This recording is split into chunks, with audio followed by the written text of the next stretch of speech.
Hello everyone, so we're finally at this video. It's after taking a billion years before we ever got to it. And it's going to take a lot to explain. It's going to take hours and hours and hours, so I hope everybody's looking forward to just hours and hours and hours about this topic. But quite literally, we are addressing the elephant in the room. And it took a long time to get there, but yeah, so basically now there's two elephants in the room. Beforehand there was one elephant, now there's two elephants in the room.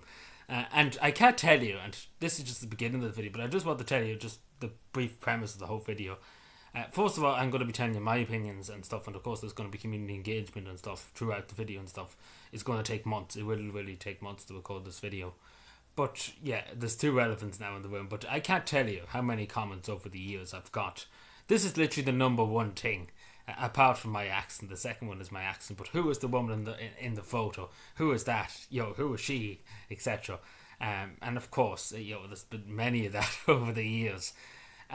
All kind of suggestions too. I've often had people saying it's telemarketing and other kind of stuff, like other insane stuff, but of course we all know. I'll get into who she is etc now in a second for people that don't know. But yeah, it's a long story, and especially the second one, that's a long story. We'll get into some of it later on, but yeah, this is going to be hours and hours and hours. But yeah, I'm sorry, I just want to make this brief introduction to it. I'm sorry that it took so long. Of course I was waiting for the wall to be painted, for the nice blue wall and etc behind me, and I think it looks well and the pictures stand out well with it. But of course, I hope you enjoy it. Of course it's going to take a long time, so to record all this, and of course it's going to take a long time. It's going to be long in length and stuff, so I hope everybody's looking forward to hours and hours of this. But yeah, thank you, and enjoy the rest of the video. So this might sound insane, but some people won't know who this woman is behind me. And now over the years, and this is I suppose very comedy in a way, there's been many suggestions of who this person is, because sometimes I just wouldn't tell the person. I'd let them guess and keep guessing. And it went from Hella McAtee to the Mona Lisa. There was famously a meme that was the Mona Lisa. But of course it's Sanna, the former Finnish Prime Minister, the youngest Prime Minister in the world. And a lot of people probably would know that. It's probably hard enough to tell too, because you would only probably glance up, you'd be more focused on what I'm saying than looking at the picture behind. But a lot of people did know this, because it is actually the elephant in the room. There's actually two elephants in the room now. But yeah, a bit of backstory. Of course, Sanna was the youngest Prime Minister in the world at 34, took over Finland in 2019 to 2023. And obviously for a long time the youngest Prime Minister, still is to this day the youngest leader of the world, I suppose, at 34, which is incredible. But, and of course she's not the Prime Minister of Finland anymore, unfortunately. But and of course she was there in Finland when everything pretty much happened. Quite literally everything. When I literally mean everything, I literally mean everything. Like NATO succession, and of course COVID, etc., and the inflation, etc., and then obviously the energy crisis, etc. Like she pretty much was there for everything in Finland, compared to now where everything's pretty much quiet. Compared to back then it was just chaos and stuff. So she handled it very well back then. But of course it's Sanna now, and of course she works now for the Tony Blair, so should we talk about that later on. But just to give you a bit of backstory who she is, because I think it's important just to tell who she is, because again, as I say, a lot of people thought it was the Mona Lisa, Hella McAtee, other people. So one time somebody accused me of being Hillary Clinton on the wall, putting Hillary Clinton on the wall, like, good God. But of course, Sanna Marin is not better person to have on the wall. She's the best person to have on the wall. It's,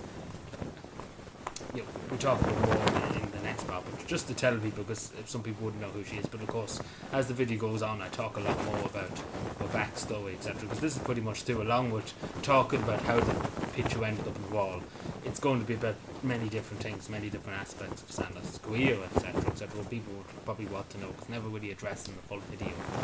But yeah, it is the former Finnish Prime Minister, Sanna Marin. I know some people would be, and then one time, just recently, because this other pictures don't have to go up recently, they didn't know who this woman was in the white suit. They were confused. They thought it was a different woman compared to that. So I have multiple women on the go, basically. Not allegedly, of course. But compared, because obviously she was wearing a black suit. So this part everybody probably would want to watch and listen to, because I've talked about it before on live streams and in videos before, but never really addressed it too much. And that is why I suppose the picture turned up there, and it's the elephant in the room. I quite literally is the elephant. Now there's two elephants, as I say.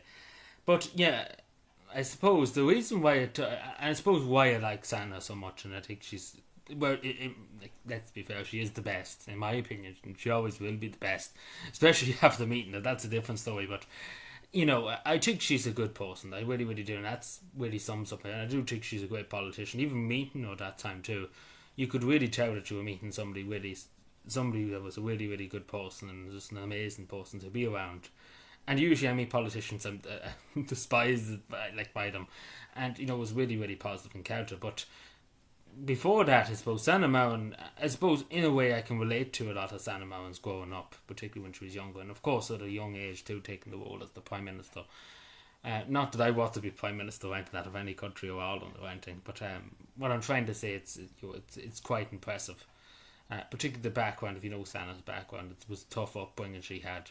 And in a way too, our family didn't have any money, and I can relate to that. My family didn't have great wealth. My mother and father worked hard. They didn't go to college, etc. And they worked hard, and the same as Sanna, my father did drink the same as Sanna's father was an alcoholic, not to the extent of Sanna's father, of course, and of course my parents separated too, so I can relate to basically all that pretty much. I can relate very much to that, and I can see a good bit of me in Sanna Marin when she was younger too, in a lot of cases, your young life, etc. And I do take, and obviously hope being the youngest Prime Minister in the world, etc. And 34 too, that and Sanna's career, I suppose, what it emphasises to me, and I suppose the main thing too, is, and what Sanna stands for too, is that if you work hard and you try your best and you do your best and you're honest and upfront with people, because that's another trait of Sanna Marin. She's always honest and upfront with people, and I really admire that, because she's, you might not like what she says or what she thinks, but she will just say what she thinks straight out. And in fairness to Sanna, she does do that. Like, she doesn't hold back. Whatever she thinks, she says. And even if I don't agree what she says, she will say it, regardless. And I admire a person, because a lot of politicians beat around the bush and go everywhere to try and make up a big roll of lies, and try to make up stuff and try to I suppose ease the burden. But Sanna would just say, yeah, straight out, yeah, I don't agree with this, or I don't agree with that, or I agree with this, and this is how we should do it. And you have to admire politicians, because there's not many politicians that be willing to just say the thing straight out without I suppose sugarcoating it in a way too. And I have a great admiration for her. And of course, as I say, she didn't come from wealth, etc. And we expect that, because many people in her situation would have probably give up in life, and unfortunately that's the reality in a lot of cases. But yeah, from humble beginnings she became the Prime Minister, etc. And of course, she worked meaningless jobs, and I can relate to a lot of it too, because obviously I sweep the streets, etc. But I can relate to it in a different aspect than the cashier and somebody who worked in the bakery, and that's what she did as her first few jobs. But I can relate to that, and I can relate to Sanna, and particularly if you read her book Hope in Action and stuff, particularly when she started getting involved in politics. Me being me too, I can relate in a lot of ways to what she read through when she first got into politics too and stuff, with the political establishment, etc. You can see that, and have great respect for the woman for that too. But pretty much what she means to me, I suppose, and why I have her on the wall, I do think she's a great inspiration, not just to women, to young women. And I would say to any young women, if you're watching, like, Sanna Marin is the best example you could have, and particularly for your young daughters, your teenage daughters, or even younger than that. Sanna Marin is the woman you should be following. Basically, you should be looking at for her to guidance and stuff, because she really is somebody that of course, nobody's perfect in the world, but of course Sanna has made mistakes, and I've made mistakes, everybody's made mistakes. That's what makes us human. But in fairness to Sanna Marin, she always will admit that if she was wrong, she did this wrong or she did that wrong. She always would admit, and I think that's a good trait. It is a really good trait. It's a unique trait that you won't see in many politicians. But she is a good person. I think that's the main thing. She is a good person, and I have huge admiration for her, because she went through hell as a young woman, and probably still to this day goes through hell with the media, etc. But particularly, I have great respect for her, because she did a lot for Finland too. She was very upfront, etc. In what she wanted to do, etc. And I have a lot of respect for that. And I do think she's an amazing person. Even though again, I would address it probably later on, but I do think she done great stuff for Finland. I know people would disagree maybe, but I do think she done good. And of course, with the work-life balance, etc., it's changed my view on it. We'll talk about that later on, but it has changed my view on Sanna Marin on that, and a few other things too. She's changed my view on it. But I do think she's a great woman, and to be totally honest, nearly everything she says too is, she is white, like regardless of, and I'm someone that's on the right, I'm not on the left really so much of politics, but I will say she is the best person that in like the left could ever have, basically. Um, you know, even though I don't know what Zana probably she would describe herself as left, but you know, we get what I'm saying. Like she is the great example of the left. Let's put that way, and she is a good person. I can't emphasize that enough, but she is generally a good person, and I don't think people realize that. And we see it all the time on social media that people say about Zana, etc. But she is really, really good person. It's not that until you meet her and stuff like that you know that, because she is a really unique person to meet. So basically, to sum it all up, why the picture turned up there. So basically, it actually was when I was starting my job, first of all, when I got the picture. I got it online. We were going to get it done up and stuff, but basically it was supposed to be a lot bigger, as you can see. It is big, it's quite big. When you take it down, there's a photo up in the community post, but this is a quite big picture, and of course it's on my hat too, the same one. But yeah, it's quite a big picture, but yeah, it was supposed to be bigger and stuff, but yeah, I think Sanna Mountain was just a great person and a great leader, and I have huge admiration for the woman, and I suppose I've listened to what she had to say, and listened to everything she has to say, basically. And she is right in a lot of stuff, and it's changed my views of stuff. And not many politicians have ever done that, basically. And above all else, it does give me hope that there is good politicians out there. Even though I'm not so friendly with the Irish government, etc., and the current Finnish government. But it's good to see that there is politicians that care about people and do have a good heart and there to serve the people. Because Sanna never done it for money or fame. She done it for the people, and that's the thing you have to remember. And it's very, very honest that she did it for the people. But yeah, I got it online, the picture. Now people ask me often too how much it cost. It was 100 and. We got 100, I think it was 135 or something like that, which was a lot of money, but it's not, still we got it. But it was my first paycheck I ever got, and I put the picture up. I wanted to do it because there was an old map of Ireland basically behind me, and that was not as eye-catching, I suppose, and stuff. But I do think it was a good investment. I'm happy with it. It's so unique now. We were going to change it when the room was painted to a newer picture of Sanna Mountain, but I think it's too unique now that we can't really get rid of it. We wouldn't know what to get rid of it, but it would to update a version of it, if it makes any sense. But yeah, like that's how it really all came about, because I have huge admiration for the woman. She is a true inspiration to me. That's without even talking about the other photo, because this will be here before the other one. But yeah, she is just a true inspiration. We could talk about it all day, but yeah, many, many different things. She's changed my views on it, and I suppose what she represents too, and this is the other thing, on the other side of the coin, what she represents too, and I agree so much with her. You always listen to the person, and you hear their point of view, you hear where they're coming from, and I to be genuinely honest, even before I heard the Sanna Mountain stuff, I always was that kind of person that would always hear what the person had to say. Even though I didn't agree with them, I fundamentally didn't agree with them, I always hear them out and hear what they have to say and understand. They're coming from this direction, they see it this way, they see the world. Because everybody sees the world in a different way, and this is the thing. We all see the world in a different way in our brains and what we see in different subjects and different issues. But it's to understand, because we can't say if I have this opinion and then the other person has another opinion. We have to understand, how did that person get this opinion? How did they get there to this opinion? And how does it differ from mine? And how can you maybe meet them in the middle, etc. And I've always been that type of person before I even knew Sanna Mountain, etc. And she is that type of person. And in fairness, though, there's not many politicians like that with what to understand what people are thinking and understand the people's different points of views, because it's important.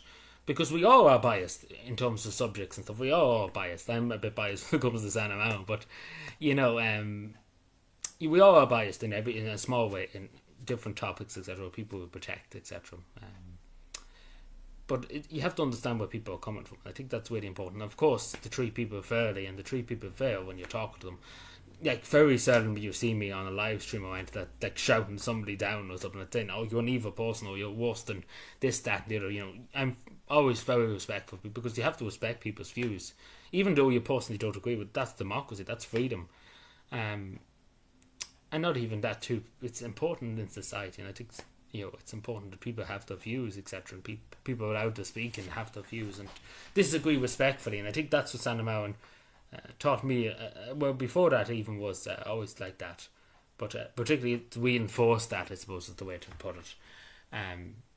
That you have to understand people, where they're coming from, etc., their views, etc., their beliefs, what they see in the world, how they see the world, because we all see it differently, and how we conduct ourselves to be fair with people and to be honest with people. I think Sanna Mountain stands for that too for me, and I do think she's like a person that we should all, anybody that's in politics, etc., either be right or left or whatever you are, we should all kind of work towards. If everybody was like a bit like Sanna, we'd be in a perfect world. Even if we had 5% of the politicians like Sanna here, we would be in the better country. But yeah, no, she is one in a million, one in a billion, may I say so. Yeah, but yeah, but that's pretty much how it all came about. And basically, when I got the picture up, it was the biggest meme as well for the longest time. It probably still is in the nationalist community and stuff, because I hold it often on other live streams and stuff. This other Irish nationalist that has a picture of Sanna Mountain and stuff, and I suppose in the way, just looking at the other side of that coin too. Just when I'm talking about this bit, well, I probably will talk about other things in like coming up in the next parts. Rephrasing other stuff, because the other bits of what to add to it. But of course, I'm more, I suppose, conservative on a few issues and stuff. But I don't let that stand in my way of my support for Sanna Mountain and stuff. I never did. There was often people that would criticise me and stuff for being a supporter of Sanna Mountain because she's left, somebody on the left, etc. But I think it's a meaning of democracy too, that you support a person that you see that has done good and stuff, that has done good, and you're willing to speak out, and regardless of your political views. And again, it wasn't that I was going to achieve anything, get a big medal or something for taking Sanna's side, etc. Because at the end of the day, I would have been better off probably never to say anything. But no, I wanted to show my support to her too, particularly with the dancing scandal. Around that too was when the dancing scandal, what she would refer to it as, the video that went viral on social media of her dancing in a friend's apartment on a night off, and just probably show support even there, because I was around that time too, just maybe before it. But yeah, I always was basically, even before she was the Prime Minister too, I heard about a young woman that was in politics in Tampery and stuff, because I do keep my eye on the news, international news too. And I thought about when she was on the city council in Tampere, etc., because she was the chairperson of the city council in Tampere, the second biggest city in Finland. And obviously she was very young, the youngest chair of the city council in Tampere's history. And of course there was some viral moments in the Tampere City Hall, etc., to do with budgets, and particularly to do with the tram lines in Tampere. Sanna Mountain was the person who pushed that heavily to get that done. So I knew about it before she was the Prime Minister. And I always had great respect for the woman. Very deep respect. But going back to my other point, like, I could have sat here and said nothing about it, but and you never said anything, but I did the right thing, and that's the way, because I know a lot of people have criticised me over the years, especially recently. We get into it about the Tony Blair Institute and stuff. It's the biggest, I suppose, criticism of Sanna Mountain by other people. We get into, as I say, we get into them later a bit of this. We will address it. I will address that too.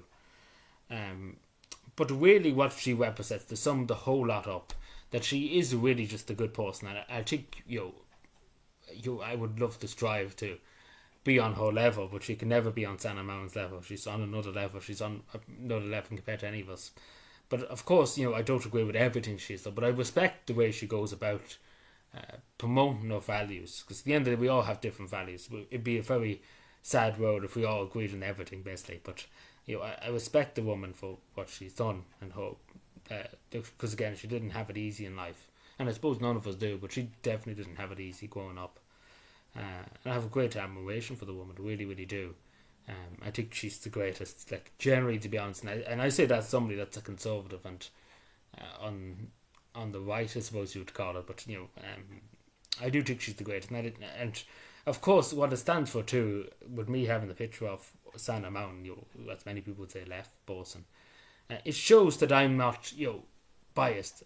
If I see somebody that's doing good work, and somebody that I know you can trust, and has shown that you can trust them, I always will support them, regardless of the left or right, regardless of who they are. If I think they're a good person, and Sanna truly is a good person, there's no no doubt in my mind. If there ever was doubt before, there's definitely no doubt before now. But yeah, it's she's an incredible person, and I would strive to. There's a lot of stuff Sanna's changed my mind on, as I say. But I do think she's just one of the greatest people of all time. It's like definitely my generation. There's no doubt about it. I know people disagree with me on that, but if you could see what I see in Sanna, you would understand. And we talk a lot more about that going into it, but I generally do think she's the best, and I don't apologise at all for putting up the picture. She's truly an inspiration, and she's a great person. And I think that's what the Summers of Ice, and of course, I can relate to a lot of her history too when she grew up. I can relate to all that pretty much in a lot of the sense. I can see myself in a lot of her, like when she was growing up, when she was a young woman. And she still is, of course, a young woman. She might be 40, but she still is a young woman. But I can see a lot of myself, what I went through and stuff for that. And of course, I have great respect for how she got to the level of the Prime Minister, 34, etc. Like, not many people can do that. Not many people can do that and get through everything. Particularly as a woman too, it's a lot harder compared to a man, and it is the truth. Like, we might say it isn't, but it is. It's still that kind of stigmatism. But it depends on if you're fit for the job too. But of course, Sanna Marin was fit for the job. She was born ready. Let's put that way, for the Prime Ministership. But yeah, so pretty much I have great respect for the woman, and I don't know how much more I can say that, but it is just a huge admiration for the woman, like on every level. We talk about it more to come in the next chapters, in every little detail. We talk about many things, because it's not just talking about the picture, but it's talking about how the picture ended up there. The first picture, we talk about the second picture at some point. That's going to go on for an hour or two. But yeah, no, she is truly in my mind, and even if Sanna Marin went into Dublin now in the morning and shot 5 people, I still would defend her. Let's put that way. Like, she has gained my total trust and support. There's no doubt. I never will go back on that. It's my total trust and support at the end of my time, and whenever that comes. But yeah, she is truly one in a million, and I'm honoured to have her on my wall, of course. It's like a huge honour, and it was an honour to meet her, and we get into that too, but it was an honour. Like, I'm still a bit. I never probably would get over it, to be genuine, months later. But it was truly great, and yeah, she's just in the sum it all up. She's generally the greatest person ever, in my view, and definitely of my time, and one of the people I look up to the most. So yeah, this is the end of that. We'll probably get into bits, and we'll probably rephrase bits over time, because there's that much to get into in different topics and stuff, but that just basically sums it up. But yeah, so it's a lot of stuff. And I probably didn't even mention half of the stuff, but that's basically how it all came about. It wasn't that the last point to end on. It's not that I was doing this for political gain or anything. I had nothing to gain by doing it. That's what I'm trying to say. I had literally nothing to gain by doing it. That's the simple thing. I had literally nothing. Like, I gained nothing from doing it. But I've done it out of respect for her, and I've done it out of loyalty, and I suppose admiration for such a great woman. And particularly for being a YouTuber online, etc. I suppose to express, I suppose, how great she is, I suppose, in a way too, and I suppose give inspiration too when you're talking about subjects, etc. It's great to see your idol, and I suppose I would call him my idol, behind you, behind your back, has your back. That's maybe not in all the cases I talk about online, but it's good to see that. But anyway. So we move on to chapter 4, and it's kind of like the last chapter, to be generally honest with you. But I do think it's important to clarify some points, and I suppose other kind of things that people have said over the years, particularly about the pictures behind me. And that is to do with why particularly Sanna Marin. Why Sanna Marin? Why not Alexander Cortes? Or why not Holly Collins? Or Afana Bakchik? Or Catherine Connolly, God forbid?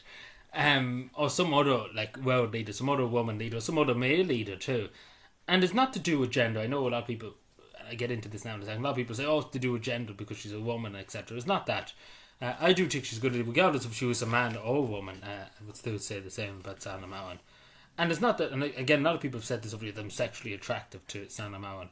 Of course, Sanna Marin is a good looking woman. Like, there's no, I think anybody that tells you otherwise would be lying, to be generally honest. Like, generally, if some man said to you, Sanna Marin's not a good looking woman, objectively, a lot of people would be lying when they say that, so I'm not going to lie to you. She is a good looking woman, but I'm not sexually attracted to her, if that makes any sense, like that way.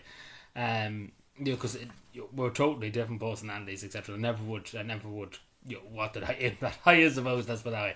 But no, I'm happy being single, so I never want to go that level, if that makes sense. I never intended, that was never even a thought, just to put it that way. But some people have said it over the years and stuff, so I'm just addressing that, what some people have said, but it's not that. Let's face it, because I would say it straight out if it was. And of course, she is a good looking woman, there's no doubt about it. But just wanted to address that too. It's not that I'm overly sexualizing those, but I don't want to do that, and I don't think we should over sexualize politicians, etc.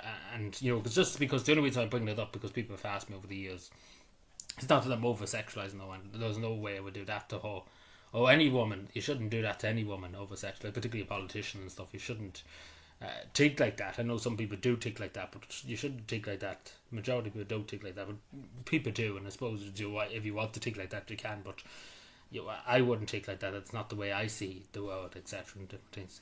But no, I think Sanna Marin is just an amazing woman. Her story and etc. And of course, her upbringing, etc. We'll talk about it a bit more in the chapter. But particularly, I was always interested, and this goes back into this story, but I've said it before, but I always was interested in Finland.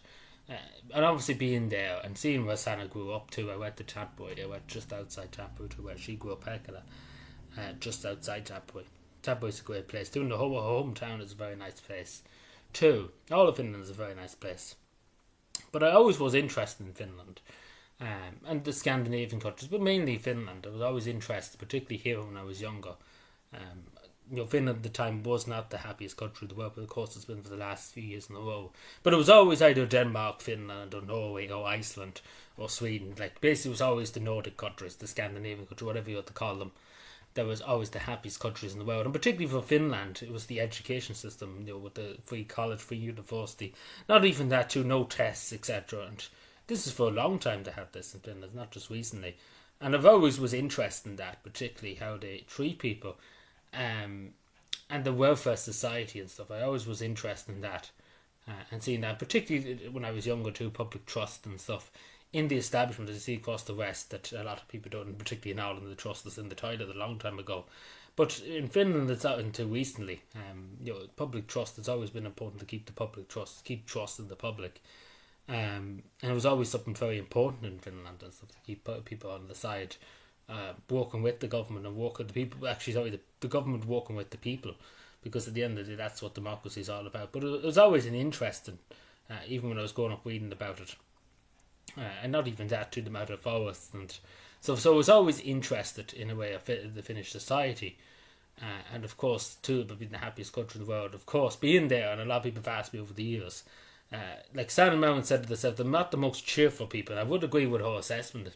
I think it's a good assessment that they're not the most cheerful people, they're not the most talkative people, but they do talk when you get to know them. It's about gaining their trust. It's very important in Finnish society that people trust you, and I think that's the thing with Sanna Marin too. If she can trust somebody, it's all about trust. That's basically it. Boils down to everything else. It's all about trust. Not so much now. Irish people talk to the fucking wall. Excuse my language, but Irish people would literally talk to the wall if it talked back.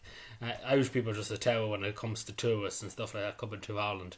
Like in Finland, they're a lot more reserved and quiet, and they like their own personal space. They like nature and stuff like that, and it's nice nature, and of course it's a very, very different way of life. And even when I was younger, I recognised that a lot, and that's not even been in the country. I recognised it from just reading books. Even when I was younger, not even reading the books, looking at pictures and just reading the text. And so, because I didn't have the internet too, I was a bit older, etc. And I probably was better off. I would have been scared probably if I did, but it worked out well in that case. But yeah, I was always interested in Finland, and Sanna Marin was another unique personality to Finland. And let's put it that way, Finland and Sanna Marin go 1-on-1 at this stage. Like whatever you think of her, if you agree with her, if you disagree with her, if you don't like her, if you do like her, she is uniquely put Finland on the map. Like there's no doubt about this. I think majority of people, if you said Finland to majority of people, they would say probably, oh yeah, Sanna Marin, you remember Sanna Marin and stuff, or something similar to that about the dancing video and stuff like that. Because she has put Finland, regardless of what way you look at it, she has brought a lot of attention to Finland that maybe wasn't given before. I vaguely remember her being elected Prime Minister, etc. And it was on every newspaper in Ireland, nearly. Well, not every newspaper, but off the front page, but it was in every newspaper. It was talked about it non-stop in the media, because this was a young woman at 34 that was the youngest Prime Minister in the world. that basically rose the ranks so quickly, etc., through politics, etc. And so I was always uniquely interested in the Scandinavian countries, particularly Finland. And of course, as I said in the other chapter, I always seen a bit of me in Sanna when I was younger, particularly. I know that sounds a bit weird, but if you looked at the last chapter, you get what I was saying. But yeah, so it was always interesting. I think Sanna Marin is a very unique personality, like really, really unique personality, because she is very easygoing compared to a lot of politicians. She is very, very easygoing and very open to people. She's very honest with people, very open, and very, very forthcoming. Obviously, meeting her too. Just speaking of this bit before we go to the next chapter, talk about it. She's very open. Like, she's not afraid to see somebody or talk to somebody or even hug somebody, just to say too. Because I barely even got saying hello to her and I got a hug. So yeah, that was something interesting. I never experienced that with another politician in my life. Usually they would want to get rid of you as quick as possible. But not even that. She's a very unique person, very unique politician. Like, never seen a politician in my life or any civil servant literally to look you straight in the eye. Like, I mean, literally straight in the eye. And literally, like, you're the only person in the room, even though there's a crowd in the room. She looks you straight in the eye, and that's the unique thing. Like, that really is a unique thing. I don't think people will take me serious by saying that, but she is, like, very unique in that case. Because I have spoken about, maybe in my lifetime, maybe 400 or 500 politicians, civil servants and stuff, and all of them are pretty much the same. And all of them particularly, they're the same. They just want to get rid of you as quick as possible so they don't have to deal with you. But it's very different. It's very different. Sanna's very unique. And I have talked to Finnish politicians before, but she's very unique compared to the West. But that was, I suppose, it. And I could see, even by not even meeting her and stuff, hearing what she has to say in interviews and stuff, that she's very people focused. That and she said it in Dublin too, when she was up at the Pendulum Summit, that everything is about people. And when you really think about it, and I never really thought of it until she said it, that it is true. Everything is about people. Whatever we do, it's always about people. It's not about politics. It shouldn't be about money, but it's about people at the end of the day. And she is, like, right. Like, there's no doubt about it. And it's something that I have always championed, tried to champion anyway. That everything is about people, and it truly is about people. And life and everything is just about people. But yeah, so why Sanna Marin particularly? Why not AOC? Why not somebody else? Why not Nigel Farage or something like that? I know that sounds insane. But yeah, it's not to do with gender. It's not like, of course, Sanna Marin instantaneously bites up the wall a lot more. Sanna Marin, of course. But, I think she was the right person. And of course, I look up to Sanna Marin, I will admit that. But as I say, there's no sexual feelings towards Sanna Marin like that. I don't want to over-sexualise around it, but I'm just saying, for people that have asked me over the years, because I never really have answered that, because I did feel it was over-sexualising the woman. I never was about that. I never wanted to be about that. I never wanted to portray her like that, or anything like that, or any woman like that. Let's put it that way. But it's not that, and I say that straight. I'll be honest, and I am always honest with people, and it's not about that. It isn't that, because I would tell you straight out if it wasn't. It's not. And as I say, she is a good person. There's no doubt about it. But but yeah. So I think Sanna Marin was just the right person and has the right attitude, and is the right, like, politician, the honest politician, the hard-working person. And a good negotiator with people, and a good people person. I think that's what matters more, is the people person. And I do think she was, the best possible politician you could, ever have, an inspiration for, I suppose, look up to, in a way you want to phrase it that way too. And I'm delighted it was that I found noticed Sanna Marin. Of course, I would have probably noticed eventually when she was rising through the ranks and stuff. I'm happy that I was able to see that. And understand the whole lot of the process by then, how she got there, etc. Because I knew a lot more than, say, for example, the only Joe in 2019, when she first became the Prime Minister. A lot of people heard her for the first time, seen her for the first time.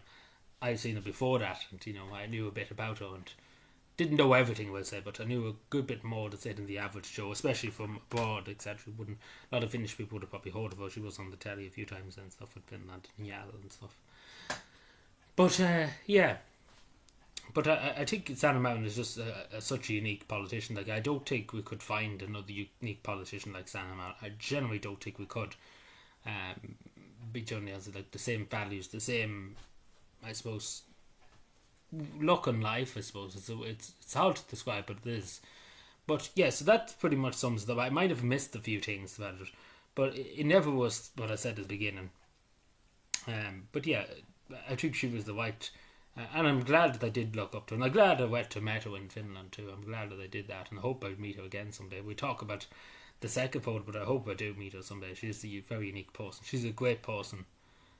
I spent 10 minutes or so with her, and she's a really nice person. Like the best person you could possibly meet. Like, that's what I as a politician. The best, honestly, hands down. And I mean this, like, true with the bottom of my heart. It is literally. I'm still kind of. I don't know how to describe it. I still am a bit. I'm still in denial about it. That's what I like. It's such a great moment.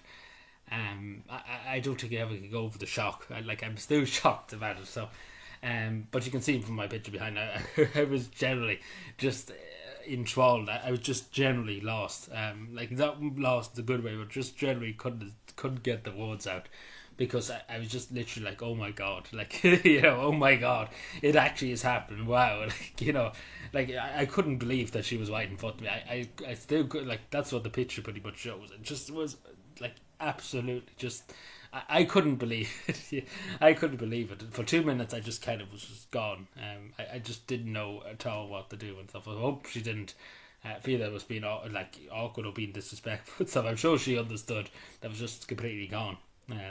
For about 2 minutes, that I thought it was dead and reincarnated and stuff. Generally, I just couldn't believe it, especially when you meet your inspiration and stuff. I think everybody's the same. I don't think I'm unique in that, but I was pretty much lost for words. Still am lost for words to a certain extent about it, because I'm still just I suppose hyperventilating when I start talking. But oh my god, yeah, this happened. For a few days after, I just couldn't sit still. It was insane. But I talk a bit more about it in the other chapters to come, but it was such an experience, and and I'm glad that I see Sanna Mount is my inspiration. I'm glad of that, and I make no apologies for that, just to say to people, because I do think she is the best person you could ever have as a politician, as a prime minister.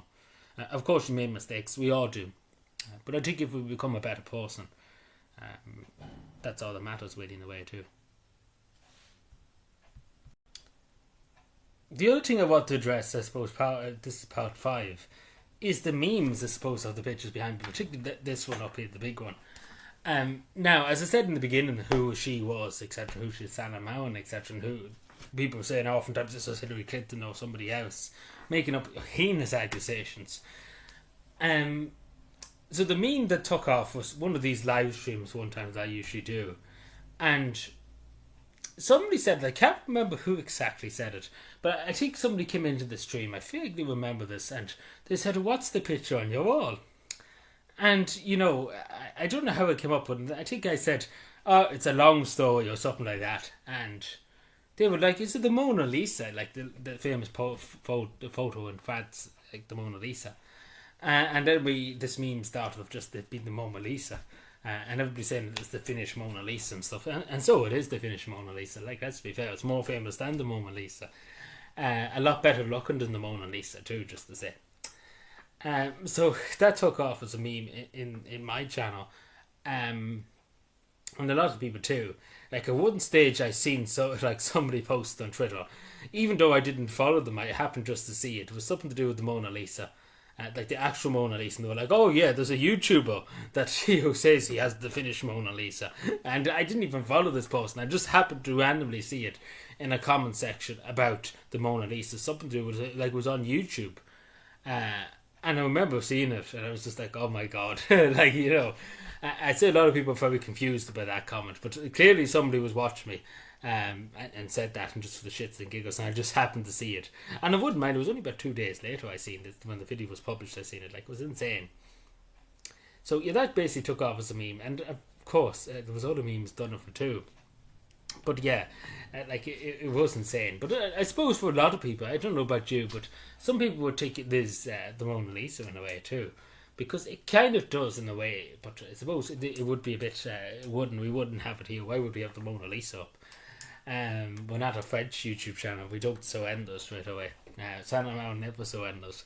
So But yeah, it was a meme, and of course there's been memes. Just to speak about other memes, that people said it was Hillary Clinton and said it was Helen McAtee and all kinds of things. Like, it's insane.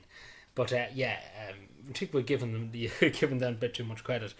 But yeah, it's been quite insane, especially that one about the Mona Lisa, the Finnish Mona Lisa and stuff. And actually, I went to see the Finnish Mona Lisa. There actually is such a thing, just outside Tampere. It's called in a small town outside Tampere. I'll get you the thing now just to show you because you probably haven't seen it before. So another interesting story, you're probably wondering what is this. So an artist, I can never pronounce his name, but he's a Finnish artist. He's a local artist from Finland. He often does photos and does things like that. He painted the Finnish Mona Lisa, and actually, like, it actually exists. Like, it actually is a weird thing. No joking aside. Like, obviously this is a postcard, and unfortunately I went all the way, not specially to see it, but I went to another town outside Tampere, just about maybe 27 kilometers outside Tampere, especially to see this, and unfortunately it was not there. It was literally moved a few weeks before I went there, which I was waiting about. But I got to see a nice, small, lovely Finnish town, so it was made possible. So if you ever hear about this picture being in any Finnish museum in Helsinki or in Tampere or wherever, I don't know where it is. The name of the place is here too, just to say where I went to. If you want to look it up on the map, it should probably show you a bit better. But it was a nice small town, and the people were very nice there. But it's well done. Like, we did think about it one stage for the memes.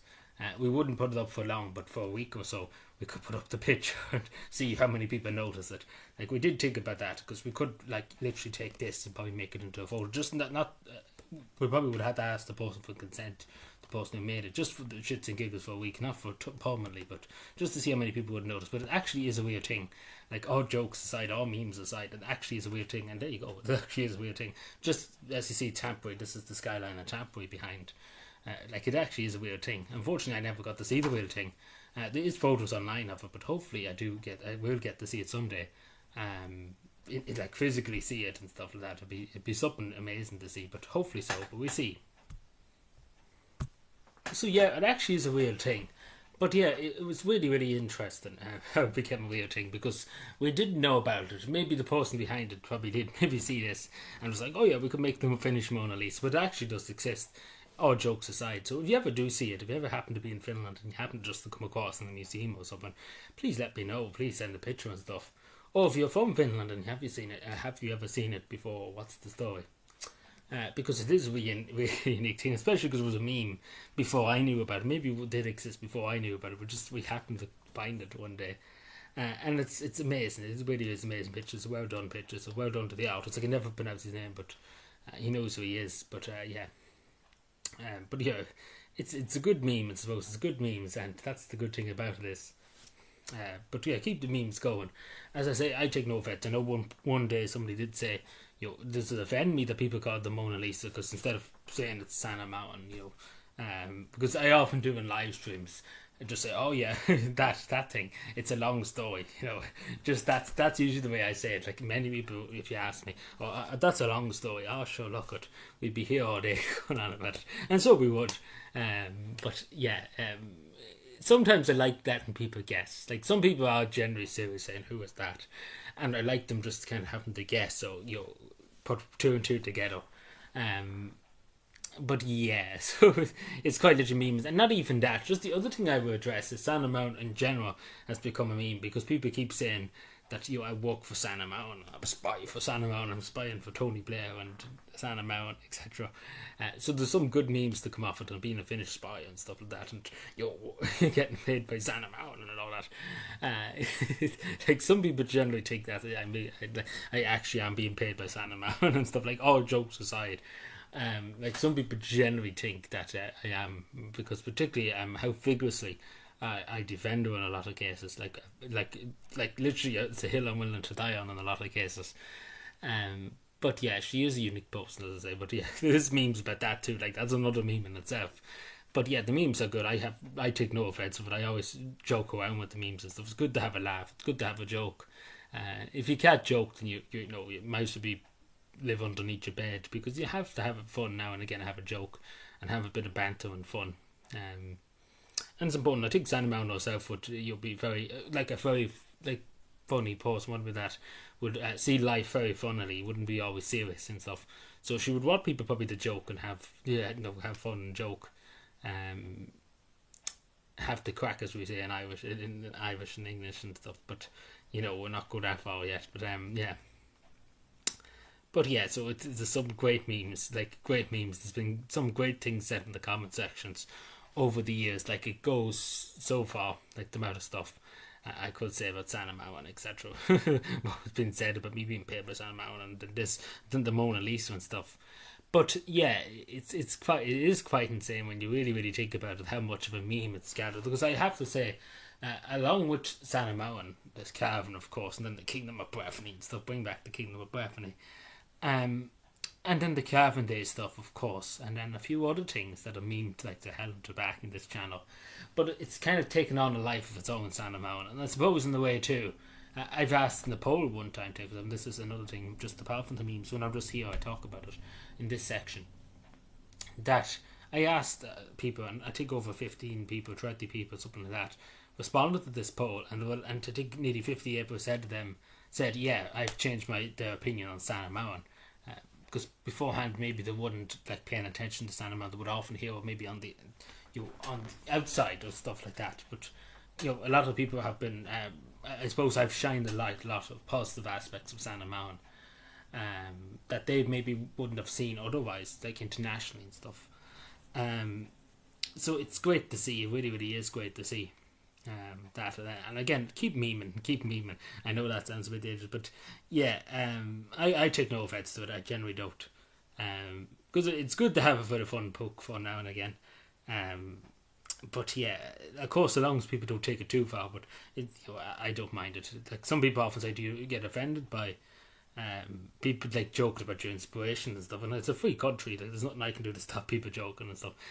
I don't want to be the thought police, but it's good to meme, but in a good way. Like, if you're doing it in the bad way, maybe so. But never really have seen people in this channel meme about it in a bad way. It's always kind of a funny way and stuff. Which is a good thing. It's a good thing to say about the community and stuff. But anyway, that's really addressing the memes and stuff. I probably forgot a few things, but yeah, it is funny. It is a funny thing when you really look into the back of it. It is a really funny thing. So we're finally talking about the second picture. Whatever about the first elephant in the room, the big picture, we're talking about the second one now, that just recently turned up, when the wall was painted, etc. It's obviously not as big, of course. We talked about taking that one down and putting that one in its place, but I think it's too iconic to take it down. I talked about it in the last segment too, about that. But I think it suits whitely. I do think that's it does fit well and stuff. And of course, the white too makes it stand a bit more in the background, etc. But yeah, it's quite an extraordinary thing. I still, to be totally honest with you, I still can't get over myself. At Sanna Marin, I still can't really believe it. I'm still in shock. I don't think I ever woke up. To be genuinely honest with you, still to this day, like when I talk about it, I'm like, oh my god, like it actually happened. Like, still I'm like that. Like, I'm still like this. Like, months later, and probably for the rest of my life, I'm gonna be like, oh my god, like this actually happened.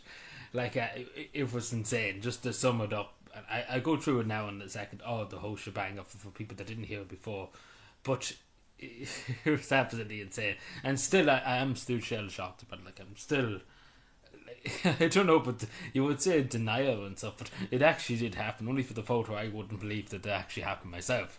To be totally honest with you, like, I'm that much in shock over it. And still to this day, like oh my god, when somebody brings up, oh yeah, oh my god, remember that and stuff like that, because it was just I don't know, it was out of this world. That's what I was, just out of this world. Like, there's no other thing I could say to mention it, but that just sums that up. But I go into more detail now. So yeah, I pretty much start from the beginning here. That I did go all the way to Finland from Ireland to meet Sanna Marin. Now, of course, her book came out, Hope in Action. I went over for that first tour of Finland, I suppose, of the book Hope in Action, even though she was in America beforehand, showing it off, etc. So yeah, but it's quite insane to have a signed copy, a personal signed copy, like in my hand and stuff. Like, oh my god. But that's freaking out a bit here, to be genuinely honest with you. But yeah, absolutely insane, like really, really absolutely insane. But yeah, so I went all the way from Ireland to Finland. Of course, I pretty much knew, and I had the feeling, of course, things could have went wrong, etc. Anything could have happened, especially the time back in November last year. As you know, the FAA in America, when she was in America, her flight could have been delayed or could have been cancelled, etc., because of the strikes, etc., in America. And the government shutdown, basically. That was going on at the time. But it's absolutely insane. Because pretty much I knew it all the time before I even went over there that it was going to happen. I had the deep feeling too that it was going to happen. Of course, I knew people too that helped me out getting to that. But it's still quite insane to think back on it and look back on it. I still can't believe it. But that's a bit of context. So whether from all the way from Ireland to Finland. Just especially to see Sanna Mountain, quite literally. Especially just one priority, one goal, to meet Sanna Mountain, etc. So it was mission accomplished. Like quite literally, was mission accomplished. Double, like I could say, mission accomplished for the rest of my life. That's probably too. But hopefully, someday that I will meet her again. I will someday, hopefully, meet her again, because it'd be great. To meet her again, because she's such an amazing person.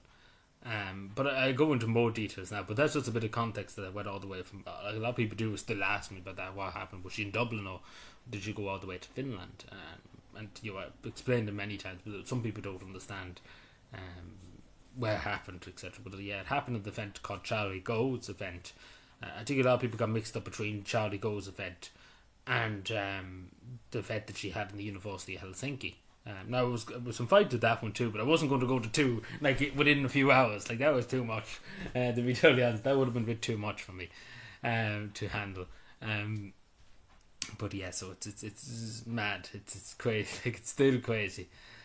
It's still crazy that it happened.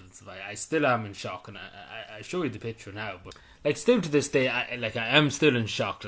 I'm shocked. I'm generally for 2 minutes, and I feel so sorry for Sanna. I think she understood, but that I was just totally I just couldn't believe. Generally, be honest with you, I was totally gone for 2 minutes. I was generally totally just gone. I just couldn't, think or do anything, because it was like, oh my god, this has actually happened, and I'm actually here. I know it sounds absolutely insane, but yeah, I literally was totally just gone. But I thought I was dead. To be totally honest with you, because it was just such a shock, and you can see it in my face that I'm just so I think she knew herself too. That I was just so I just couldn't believe it. I generally just couldn't believe it. I'm being there, and still to this day I still can't believe it. I'm still in shock. It's like that scene in Father Ted, where the whole different scenario, but Father Ted kicks Bishop Brennan up the arse. And for a few days later, Bishop Brennan is just in shock because it happened and stuff, and then he's in denial and stuff that it happened. But yeah, I'm still in shock. Still this photo sums me up to show, but I'm still in shock. But it was a great meeting, and of course it's such a great to have a photo, because I never would have thought I would have a photo of me and Sanna Mountain on the wall. I never would have thought. I'm like a schoolgirl now. I'm giggling, but it's a good thing to It's a good thing. It's good. Usually we talk about bad stuff and things that are evil in the world and stuff like that, and people suffering. So it's good to actually have something to talk about, something positive to talk about. I'm sure people agree in that. It's something good, even though people might not like Sanna Mountain, etc. But I think people can agree it was a good moment, and I think it's definitely made a huge impact on me, for the better or worse, I suppose. But I think for the better. I think everybody would agree on that. But yeah, it's absolutely insane. It's absolutely just. I'm sitting here now and I still can't get over it. To be totally honest, I still can't get it through my head, and it's still like, oh my god, this actually happened. Every time I mention it, I'm like, oh my god, this actually happened. But yeah, it's just it's crazy. Yeah, so I'll just show you my book too that I got. Personally signed in my hand. It was insane too. Just what I was mentioning about later on. There you go. I don't know if you can see that well, but there you go. Of course it's finished, but still, it's crazy. It's mind blowing, because the whole idea was that we would put a signed autograph of Sanna Mountain there originally. Way back when I was planning to do the room up, etc. That was the plan. That we put an autograph there instead. I think everybody can agree that's better than an autograph. 100%, 1,000,000%, let's put it that way. But yeah, no, going back to it and stuff, I've told the story 100 times, but yeah, it's still just crazy. But it was a great Really, really great moment for me. Like, it's something that I think it has changed me. I feel different. I don't know how you would describe, but I feel so different. I feel more encouraged and stuff to do things. I know that sounds insane, but it does. Like, it means, especially advice, etc. I'm not going to go into all the advice, etc. But it was a 10-minute conversation, and a bit more too, actually, added on to that. So it's quite mad. That was it was that long. It was just insane. Like, I'm still. Like, as I say, I'm just gobsmacked by that. I generally, honest with you, that's pretty much sums the whole lot of it up. Like, I'm just totally can't believe it. I generally can't believe it. But yeah. So it was a 10-minute conversation and stuff. So really, really great honor. Really, just I'm totally honoured by it. Of course, the most famous person too I've met, and I could meet the Pope. I could meet. I don't mean to be sacrilegious or anything, but I could meet Jesus Christ now in the morning, and I still would be like Sam. I was still the best person to meet. But yeah, it was made to happen. That's what it was. It was everything worked out, and I think that's the main thing.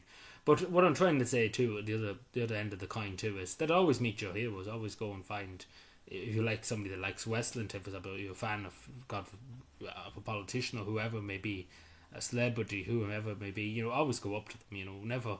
Never be afraid to say hello. The worst thing they could do is not say hello back, but try and stuff like that, because that's do meet your heroes, because you often hear don't meet your heroes and stuff. I think in this case it worked out well. That's what I mean. That sum it up nicely.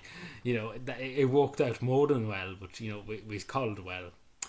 But yeah, absolutely insane. It really, really is. I've said that many times at this stage, but yeah, it's so insane too to see the reaction and stuff online, etc. It was crazy, because I sat here that Wednesday. It was on Saturday, and I said nothing about it. I said nothing at all. I knew about it for weeks and stuff. I knew about it since that time. It was in May and Tampa and stuff. I knew about it all. It was all kind of worked out since then. And I sat here and said nothing to nobody about it. I literally told no one. I told my editor a few days before I left, oh yeah, I'm off to see. I didn't say I was going to meet Sanna Marin. I knew it probably was going to happen, but I didn't say. I said I'm going to see Sanna Marin at the Charlie Go event, etc., to see what she has to say about her book, etc., etc. Full well that I was going to meet her. Trying to not let the cat out of the bag was so difficult too, because many stages I wanted to say something about it. But again, I didn't want to count my chickens before the hatch, because something could have went wrong. But everything worked out perfectly. It's just so insane. It really, really is. Looking back, it doesn't feel real. Like, it doesn't. It feels like just a dream or something. Like, it generally, looking back into my head, it's just like, oh my god, it actually happened. Like, I know it seems so, like, I'm just so, I don't know what it's. I don't know. I'm just generally questioning everything, to be totally honest, because it just feels so unreal, and it's just like, oh my god, like, I can't say that enough, but that's quite literally, like, this is how I feel about it generally. Like, I'm so jolty and like, oh my god, like, literally every time I talk about, like, oh jeez, like, but it's a good thing to say. It's a good thing to have to say that. It's a good thing. It shows they made an impact and stuff, and of course that's great that I did. But yeah, it was insane. Like, it really, really was. But yeah, like, a lot of people were just absolutely gobsmacked. Like, everybody was just gobsmacked that this took place on a random Saturday without any prior notice. It was just like, oh yeah, here's a picture of me and Sanna Marin. What was the caption I used? And there it is. Yeah, that was what I said. And there it is. Didn't tell anybody. And it's so insane because looking at the algorithm and stuff, not the algorithm, but the statistics on YouTube, it was absolutely insane. We had the most amount of people, like, look at my community posts ever, like quite literally ever. There was never a time more where so many people went, especially because the news kind of just went all around. Like, it went mad. Like, it was in a lot of WhatsApp groups and Cavan and stuff. Like, it was absolutely fucking insane.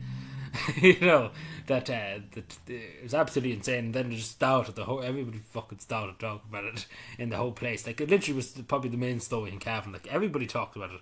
Like, the Anglo-South and stuff even talked about it. Like, it was absolutely insane. The local media, that's how much it blew up, because everybody fucking, like, this fella met the former Finnish Prime Minister. Wow. Like, wow. Like generally, like, oh my god, he actually did it. He actually did. Like, that's what many people said. He actually done it. He actually got to meet her. Like, wow, like people just like gobsmacked, because let's be fair, majority of times I do meet politicians, you know, I'm not really too fond to spend too much longer than I have to with them. Sanna Man's different. I could have spent all day there, but yeah, no, she is a really unique politician and a really unique person. And as I say, I was greatly humbled by the experience. I am still greatly humbled by it. I still can't get over it, so I presume that's, you can still count that as greatly humbled, because I'm just gone with it. But yeah, so it's just it's absolutely madness. So it's we could make it bigger, but I do think this is good enough. I do think this picture shows you a lot more, and it's a good memory to look behind. Whenever you're talking about something that's upsetting and stuff, like for me too, it's a good thing to look at, to see happier times and stuff. Even for tough situations and stuff you get into in life, if that me, you can always look behind you when you're doing videos, or whenever you're talking about something that's emotionally charming. And you can always try and look for a bit more confidence, hope, and action, as you would say. Because it is true, and whatever you say about Sanna Mowan, whatever your view is of her, she is right. Like, when there's hope, when there's action, there is hope. Because, unless we act and stuff, we're never going to achieve hope. Because if we sit here and say, what can you do? It's only by action that you can achieve something, that you can do something for society, for your community, for the world, whatever it is. That's the only way you can do it, by action. And that's the thing, but I do think it's absolutely amazing, and it's mad. It is generally totally honestly mad. Like, it still is. I'm still just totally gone. Like, on it. Like, it's absolutely. I just remembered another thing I would say when I was coming back from the event after it finished and etc. I remember when it just kind of hit me. I think it was I just couldn't believe it, like, for a long time, and I feel so sorry for the other speakers. There was other speakers that wasn't just for Sanna Mowan, but there was other speakers talking about different things. And to be totally honest, I don't even know who they were, because I was too busy, I don't know, I was just gone. Like, I was just generally gone after the whole lot of that. I was just like, oh my god, oh my god, oh my god. Like, I was just having a meltdown. But yeah, so I don't know. I feel so sorry for them that I didn't hear a word of what they said, because it was just too. I was just like, oh my Jesus, it actually happened. And then I remember it, going back to the hotel. The hotel was about maybe 3 or 4 streets away from the place that was in the dance hall in Helsinki. And I remember going up the lift, and that's when it hit me. Like, oh my god! Like, I just remember being like, oh Jesus Christ! I just generally remember my head being light and just being, oh my god! I just, it's just unbelievable. Like, I still remember that. It was just insane. Absolutely, just something else. But yeah, I don't really know what else there is to say about it. Like, I've said oh my god and stuff like 100 times, because generally, what can you really say about it? What can I really tell you about it that hasn't already been said for the last billion times? But still to this day, just talking about the picture, it still has been talked about. Like, still to this day, every day of the week, every day, and I literally mean every day of the week, I come across somebody that I haven't seen in a few years, and they're like, oh my god, you met the former Finnish Prime Minister, Sanna Mowan. And as many people pointed out before, something exotic. Like, Sanna Mowan's apparently exotic to some people. But yeah, it's just totally mad. Like, it's just totally mad. Just the sheer public reaction to it, was totally mad too. Insane. Like, it's still insane. Like, how many people talked about it and stuff. Like, it's absolutely mad. Because I've seen stuff from WhatsApp groups, big WhatsApp groups in Cavan, etc., on different things. And, everybody's talking about it. Like, it's insane that day. Like, lucky I wasn't in the country, because my god, the sheer amount of talk and the sheer amount of just posts and stuff like that on WhatsApp groups and different groups was insane. And just the sheer traffic too, the people came to look at my post to see was it actually true. There was people that often said to me, somebody said about you meeting Sanna Mowan, and I didn't believe them, because he didn't say anything. Because a lot of them did say to me that how could I not keep the cat out of how could I not let the cat out of the bag? What I mean by that is, it's a miracle how I never said it beforehand. That's what they were saying, because they were saying, how could he not say something that he was going to Finland, or that he was going to meet Sanna Mowan? How could he sit there and say nothing, about it for a few weeks? How could he sit there and say nothing about it? And people were just questioning that, and people were like, no, it couldn't be. This is a fake. This must be some kind of joke. little did they know when they looked at the community post that it was the truth, and that it actually happened. Like, oh my god, like seriously, like, it's absolutely something. But it's a good memory. It's a really, really good and treasured memory. It's something that I will treasure for the rest of my days. As I say, hopefully we do meet again sometime, Sanna.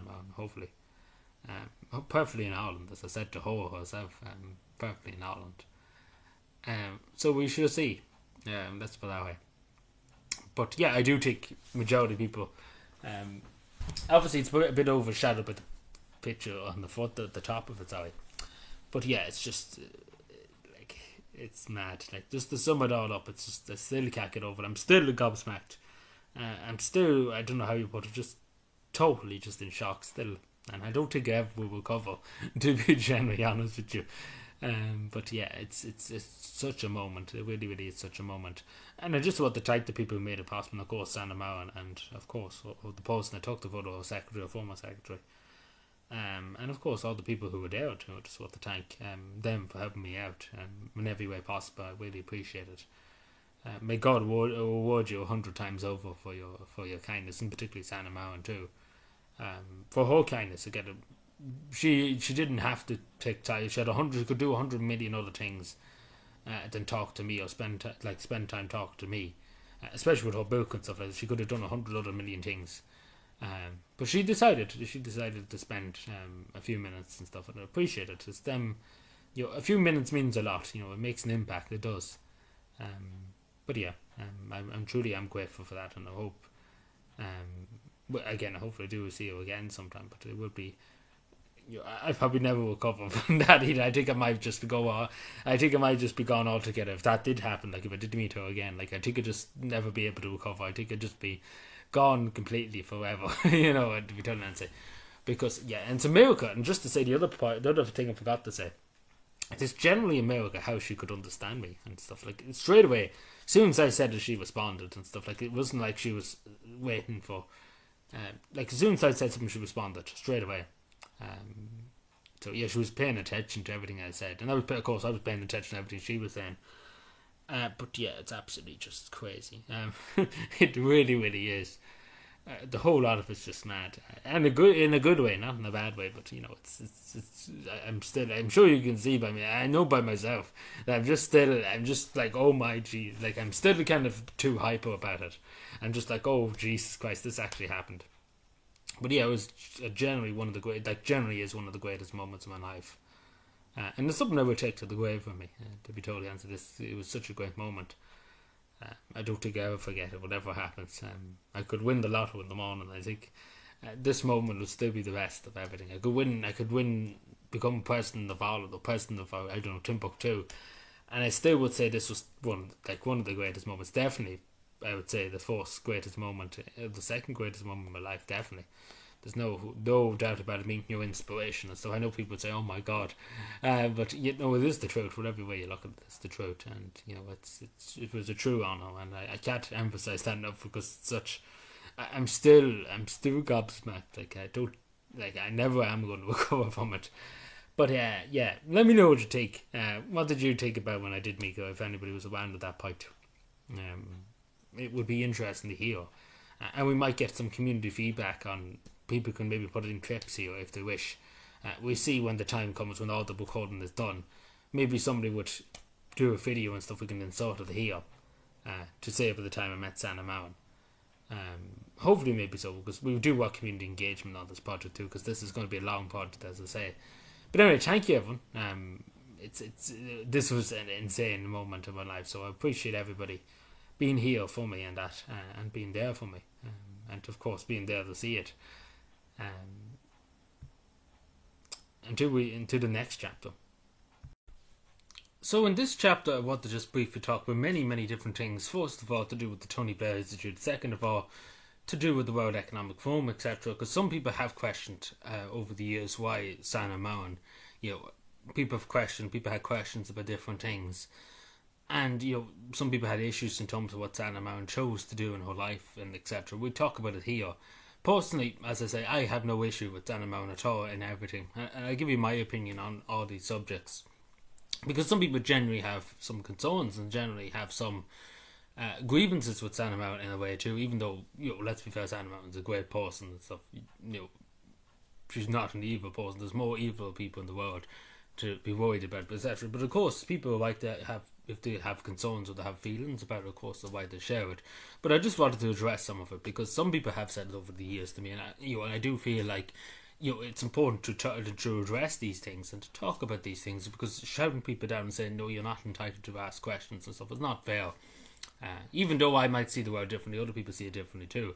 But it's important to have a fair and open discussion about it, and I think that's the meaning of democracy, having a fair and open discussion about it, which we're going to have now.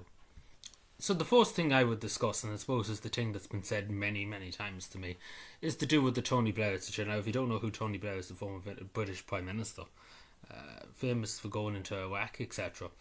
And he had an institution. Now, I never knew about this until Sanna Marin joined it. But after Sanna Marin left the Prime Ministership of Finland after the election in 2023, Sanna Marin left. And again, this is another thing people have said over the years, that she left her position as an MP, as a Member of Parliament, elected by huge margins, 40,000 votes, first preference votes, insane amount. No Irish politician really could achieve that here in this country. That she left Parliament for the Tony Blair Institute, and she goes into it in a book. That's why I have a book here. She goes into it in a book about why she left, and of course she didn't go looking for it. Tony Blair offered it to her, the job, and of course only for Sanna Marin, in my humble opinion, only for Sanna Marin to Tony Blair Institute be irrelevant. Sanna Marin's the only person that's making it relevant and actually some way decent, because Sanna Marin's presence alone in the Tony Blair Institute has made them a lot better, I think, in my humble view. I do think she's made the Tony Blair Institute a lot better place to be, and it improved public opinion in a way too of the Tony Blair Institute as a whole. And of course with her actions and stuff in Ukraine and stuff, helping out, etc. And I know people question that, because obviously Tony Blair is a very controversial person, more than Sanna Marin, etc. And I get that. I see people piped in that, don't get me wrong. Now, I speak personally, when she left Parliament for the Tony Blair Institute, I was personally... like, if I was there, I would have done everything I could to try and persuade her to start her own institution. I think that would have been the best option for her, to start her own institution, the Sanna Marin Institution. I think that would have been the best thing to do instead of joining the Tony Blair Institute, to be totally honest with you.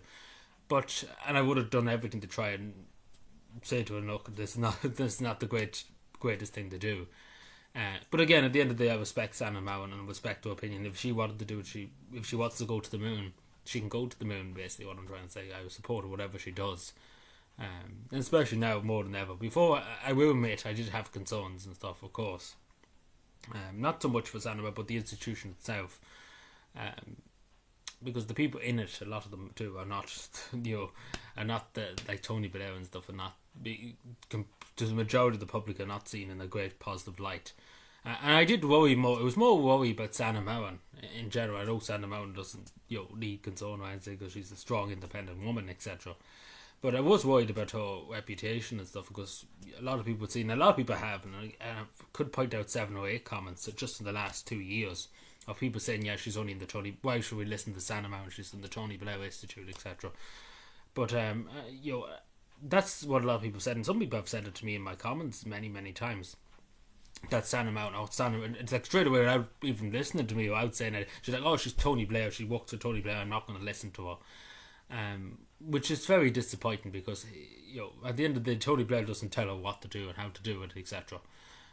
She's her own independent mind. She says whatever she thinks, and I think that's the good thing with Sanna Marin. And I said this before in another chapter, that she says what she thinks, and she's not going to hold back, I don't think, for anybody, regardless of Tony Blair or whoever. And she's right to do so, because I wouldn't say what Tony Blair wants me to say. I say what I want to say, and if Tony Blair doesn't like it, we could think again. But Sanna Marin has improved the Tony Blair Institute, has improved the public reputation to the Tony Blair Institute by having her in it, and brought huge spotlight to the Tony Blair Institute compared to before, because I didn't even know it existed. Sanna Marin joined it, and even though I'm politically glued into these things, I didn't even know it existed. That's how irrelevant it was until Sanna Marin joined it. Now, a lot of people again would say she shouldn't have left her job as an MP, as a member of Parliament, because she was elected, and I wasn't happy. And it wasn't just 5 or 10 people; it was a lot of people. I'm talking about maybe 20 people said it to me, that they voted for her, and they wanted her to be an MP, even though she was maybe wasn't going to be the prime minister or minister or whatever. They wanted her to be an MP for that area. They wanted her to be their spokesperson for that area in Parliament in Helsinki. And a lot of them did feel like they have great respect for Sanna Marin. All of them have, because she's from Tampere. They knew how she grew up, etc. They have great respect for her. But a lot of them were a bit bitter, I suppose, in the back of their mouth by it. And I understand, because they did vote. They went out and voted for her, and she left straight away. And I get that. I understand that. But this is the thing, and as she says in her book too, that she didn't, and again, a lot of people question this, and the next thing, a lot of people have questioned why she left for the Tory Blair when she had a job in Parliament. And as she says in her book, in Hope and Action, that, and I do think this is why, going by people that knew her, I know, that I talked to them about it, that, and again, I again knew myself, by going in 2023, that Sanna Marin was a broken woman, in a way, that she basically gave it all, done everything that she possibly could to help as much as she could for Finland, etc., and especially with the NATO Russian invading Ukraine, of course COVID, everything basically happened at once, and not to mention the Datsun scandal, etc., the media, just constant media attention, etc. So it was a lot, it was a bit too much, it was all too much, I think, for Sanna Marin. And you can see that in the book, that she just basically had enough, I think, at the end of it all, she just basically had enough. And even as she says in her book too, and I quote her book, that even if she had stayed and kept her seat in Parliament, she could not basically, the government of that, like the Weaker Pohjois and the True Finns and the National Coalition Party, could sit on the government benches and say, oh, you're Sanna Marin this, and because let's be fair, they are doing it as we speak. They're literally blaming Sanna Marin for everything, even though, like, literally, the things, they literally blamed her for the Titanic at this stage, for the Titanic sinking over 100 years ago. But what I'm trying to say, she could not basically stand up and say, oh yeah, you're wrong, and this, she wouldn't be able to fight back against the accusations that they're throwing at her. And I understand that, and of course too, she wanted somebody else too to take over as the leader of the Social Democrats, the Social Democrats. She wanted somebody else to have the reins. And I think that was fair enough, and she wanted to spend more time with her child first of all too, and I think everybody can understand that, being, her child should come first, and look, spending time, because again, obviously when she was Prime Minister, she didn't have much time to spend with her child, and nobody can blame her for that, but a lot of people would complain about that, the Tony Blair, and a lot of people have said to me, particularly with the Tony Blair, and I'm just bringing up the Parliament bit, because some people will bring it up. It never was brought up to me in here, but it was brought up at the Tony Blair Institute, and in fairness, it was many, many times.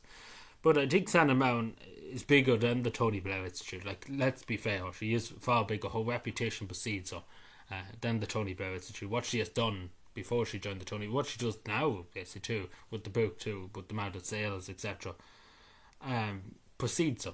Like, does precede her. And I was critical. I will admit, I was critical at the beginning when she did join the Tony Blair Institute. But I respect her, and whatever she wants to do, she has my support. Whatever she wants to join, whatever she wants to do, she wants to go to the moon, etc. She has my support, and whatever happens to the Sanna Marin, I make this commitment, and I don't think it will go back. To be totally honest, that she has my total support, regardless of whatever happens to her. She has my support, and she has it forever, I think. Particularly after the meeting and stuff. Whatever, but before, I did support her. Of course, I did support her.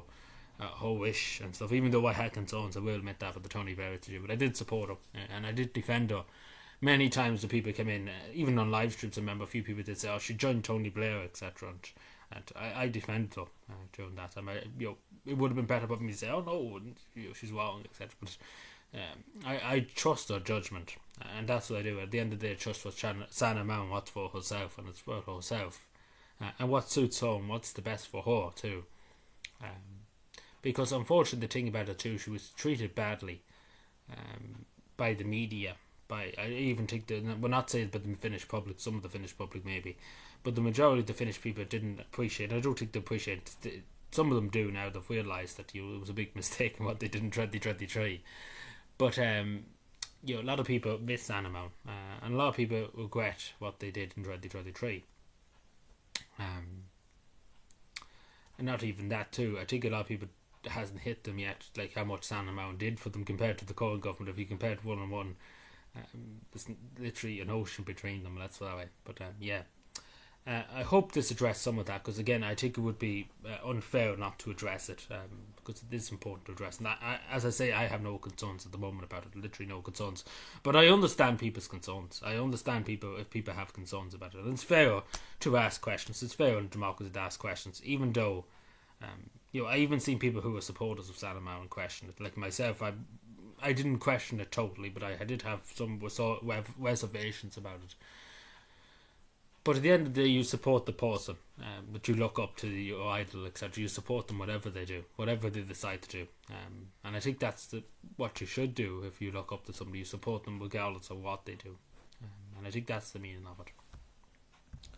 The next thing I want to address is the many, we've probably got, give or take, maybe 30 comments in all the years I've supported Sanna Marin, etc. And that's to do with the World Economic Forum. Now, of course, all the politicians are in the World Economic Forum, and they do have discussions, and they do have open sessions and stuff in the World Economic Forum, where they talk to the media, etc. We've seen Sanna Marin do that a good few times. And I know people, and even myself, I'm not that keen on the World Economic Forum, to put it lightly. But I will make one exception. One exception is Sanna Marin. I will overlook Sanna Marin in terms of going to the World Economic Forum, even though I wouldn't go personally if I was a Prime Minister or anything. I wouldn't go near it. I wouldn't want to be seen near it personally. But I respect Sanna Marin. I respect her judgment. And of course, it's good to hear from her in any interview or anything. It's regardless of where it is. But I do think it's genuine for people to have concerns about the World Economic Forum and Sanna Marin participating in the World Economic Forum. I do think it's genuine that people have concerns, and I've seen concerns. Mainly, as I say, many people did, and including myself. I would have about other politicians, not so much Sanna Marin. It never came to me about concerns about Sanna Marin being in the World Economic Forum, or the young person in the World Economic Forum, the young leader in the World Economic Forum. That's what she was given. But it never concerned me really, and I'll be honest with that never concerned me more than the Tony Blair Institute. The Tony Blair Institute concerned me more than the World Economic Forum. Because I do think Sanna Marin, compared to the majority of Irish politicians and other politicians, can't be controlled. She do what she wants, and I think that's the good thing about Sanna Marin, that she would do what she won't listen to what people tell her to do. Especially, as you know, with Klaus Schwab, etc. in the World Economic Forum, old men in grey suits. As Sanna Marin made the exceptions many, many times. Old men in their 80s and their 90s telling a young woman what to do and how to do it. And Sanna Marin was not about that. Never was about that. So I have no concerns about that. That she would, she'd be basically only there to say what she has to say, and that's basically it. So I have no concerns about Sanna Marin being in the World Economic Forum, etc. Never did. But I know people do have concerns, and it's fair to, and I say, I don't want to sit here and demonise people and say you're not allowed to have an opinion, or you're not allowed to have a view, because at the end of the day, that's what democracy is about. Even though I think a lot of Sanna Marin, some people don't, and that's fair enough, because that's democracy. That's the way I see it. But even if you just see some of my views that I have in Sanna Marin, you might think differently. You even just hear me out and stuff, you would think differently, I suppose, in a lot of cases. Because let's be fair, I don't take up for many politicians. Let's put that nicely. There's only one politician really that I defend a lot, and that's Sanna Marin. There's very few others I go out of my way to defend. But I trust Sanna Marin, and I trust their judgment, and that, But I do think Sanna Marin, it's one of the good, it's the best person you could have as a politician. It's any Prime Minister, whatever you want to say. But I do think it's genuine that people have concerns about it. But obviously now, when she's not the Prime Minister, she has gone, of course, with the Tony Blair Institute, the World Economic Forum. But I do think Sanna Marin, can't be controlled, etc., and can't be told what to do. So I wouldn't have concerns about the World Economic Forum. I know some people, as I say, do, and again, it's important to talk about this, it's important to address it. But I don't. I simply don't. I don't. I'm not concerned at all. I have no concerns at all. But her being in the World Economic Forum, she, if anything, she helps out, as I say with the Tony Blair. If anything, it helps Ken improve the World Economic Forum's. Even it sounds delusional to say this, but it kind of helps them a bit, by having somebody like Sanna Marin in their presence, even just there, by having somebody that's a good politician, that's a good person in their ranks, because a lot of them are not Sanna Marin speaking to them, but a lot of people in the world acting form wouldn't have the best interest of a lot of people in heart. That's what I like, to have their own interests and have sinister interests in heart. But I do take Sanna Mound as one of the people that has the people's choice and people's heart in her mind and her heart and her soul. And that's to be generally honest. That's the way I see it, to be totally honest with you. Now, of course, as I say, people are likely to be consulted and stuff, that have views and stuff. As I say, I'm not saying here the demon is, but I'm just saying what I see and how I see it, because I never really talked about it too much, and it's important to acknowledge it, because I see it an awful lot of times when it comes to other YouTubers and when it comes to other stuff, when I talk with different people, not saying Sanna Mound, but they would say, "Oh yeah, shut up, be quiet." That's basically it. But it's important to address these things because again, everybody sees the world in a different way, and it's important to have open and fair discussion. And I'm be open to have an open and fair discussion with people on it, because that's democracy, that's society, that's the meaning of democracy, to have an open and fair discussion. And the people to share their views and say, look, I don't agree with Sanna Mound, what she done here or what she's done there. And that's perfectly right. But saying outright, because she's in the Tony Blair, because she's part of the World Economic Forum, we should just sideline her and say nothing about her and you ignore her, basically. I don't think that's right, to be totally honest. I don't think it's right for anybody. Because at the end of the day, there's still, regardless who the person is, entitled to a view, be a politician or whoever. That's the way I see it. Now, over the years, this maybe was only asked about 5 times or so, I remember. But it was to do with Sanna Mound's background. And again, I hate bringing in people's personal life, like what they did in their person when they were growing up. I hate doing that, don't get me wrong. I'm not going to sit here and say that, I never even thought about it, to be generally honest. I never really give them much discussion until I've seen comments like this and stuff. But as I say, being a Prime Minister and stuff, when she was former Prime Minister, etc., of course, your background and stuff will be scrutinised more than, take for example, the only individual. But it's particularly to do with her, being her mother and stuff, being in a, I suppose, lesbian relationship, you would call it. And I never did, and I never will have any concerns about it, because it didn't, it doesn't have any effect on her career. It doesn't have any effect on who she is, if that makes any sense. The here and now, maybe when she was younger and stuff, of course, but it doesn't affect the here and now, and I think it's relevant because that's nearly 40 years ago, or 30 years ago anyway, near enough. So I don't have any concerns, but I see oftentimes, and I had in my comments a few times, that people say, "Oh yeah, because she grew up like this," and you're making this accusation and the other accusation. At the end of the day, you grow up as you grow up, because again, Sanna Mound never chose when she was 5 years old, I want to live like this, or I want to live in this family, or what to do that.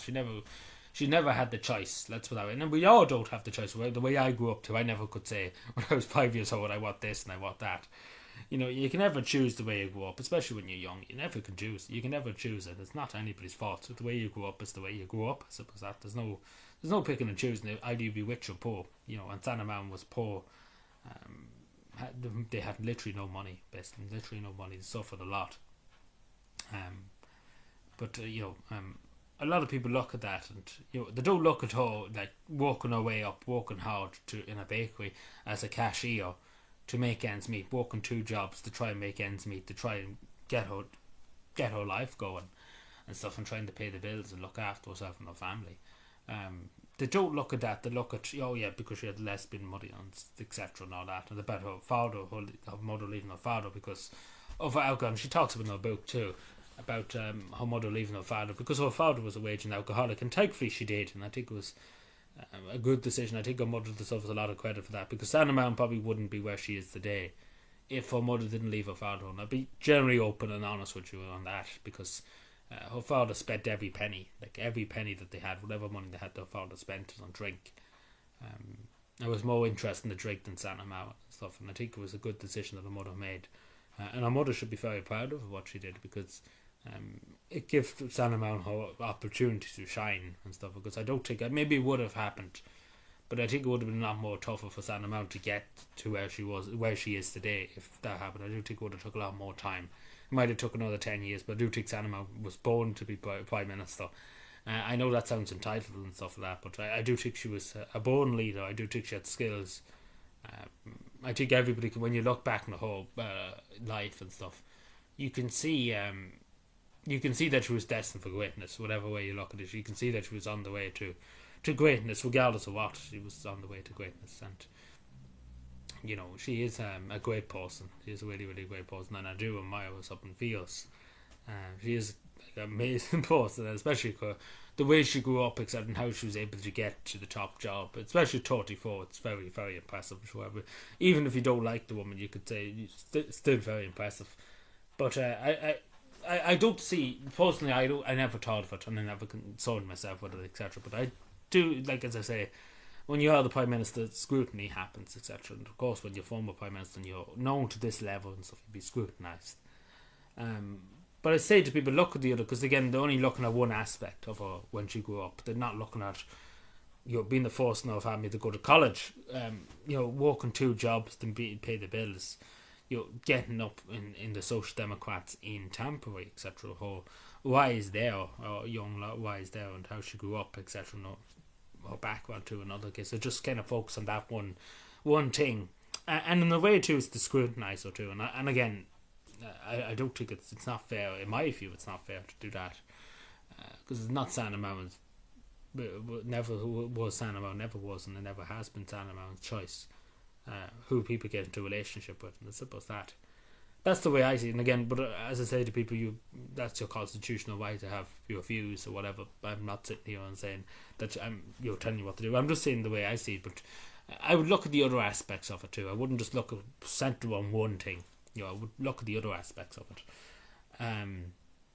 Because I think that's fair. Because looking at one just aspect of her growing up, it's not fair. I don't think if you combine it all together and then make your assumptions and stuff, that's fair enough, I think.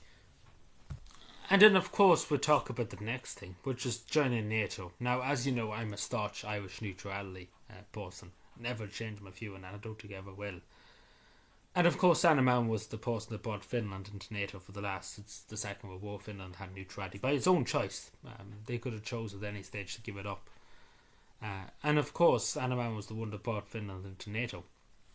Now, straight away, I know people would say Sanna Marin, Russia and stuff like that, and talk about, Russia have done this, and the West done this, and NATO have done this, and the other crowd done that, and the other crowd did this.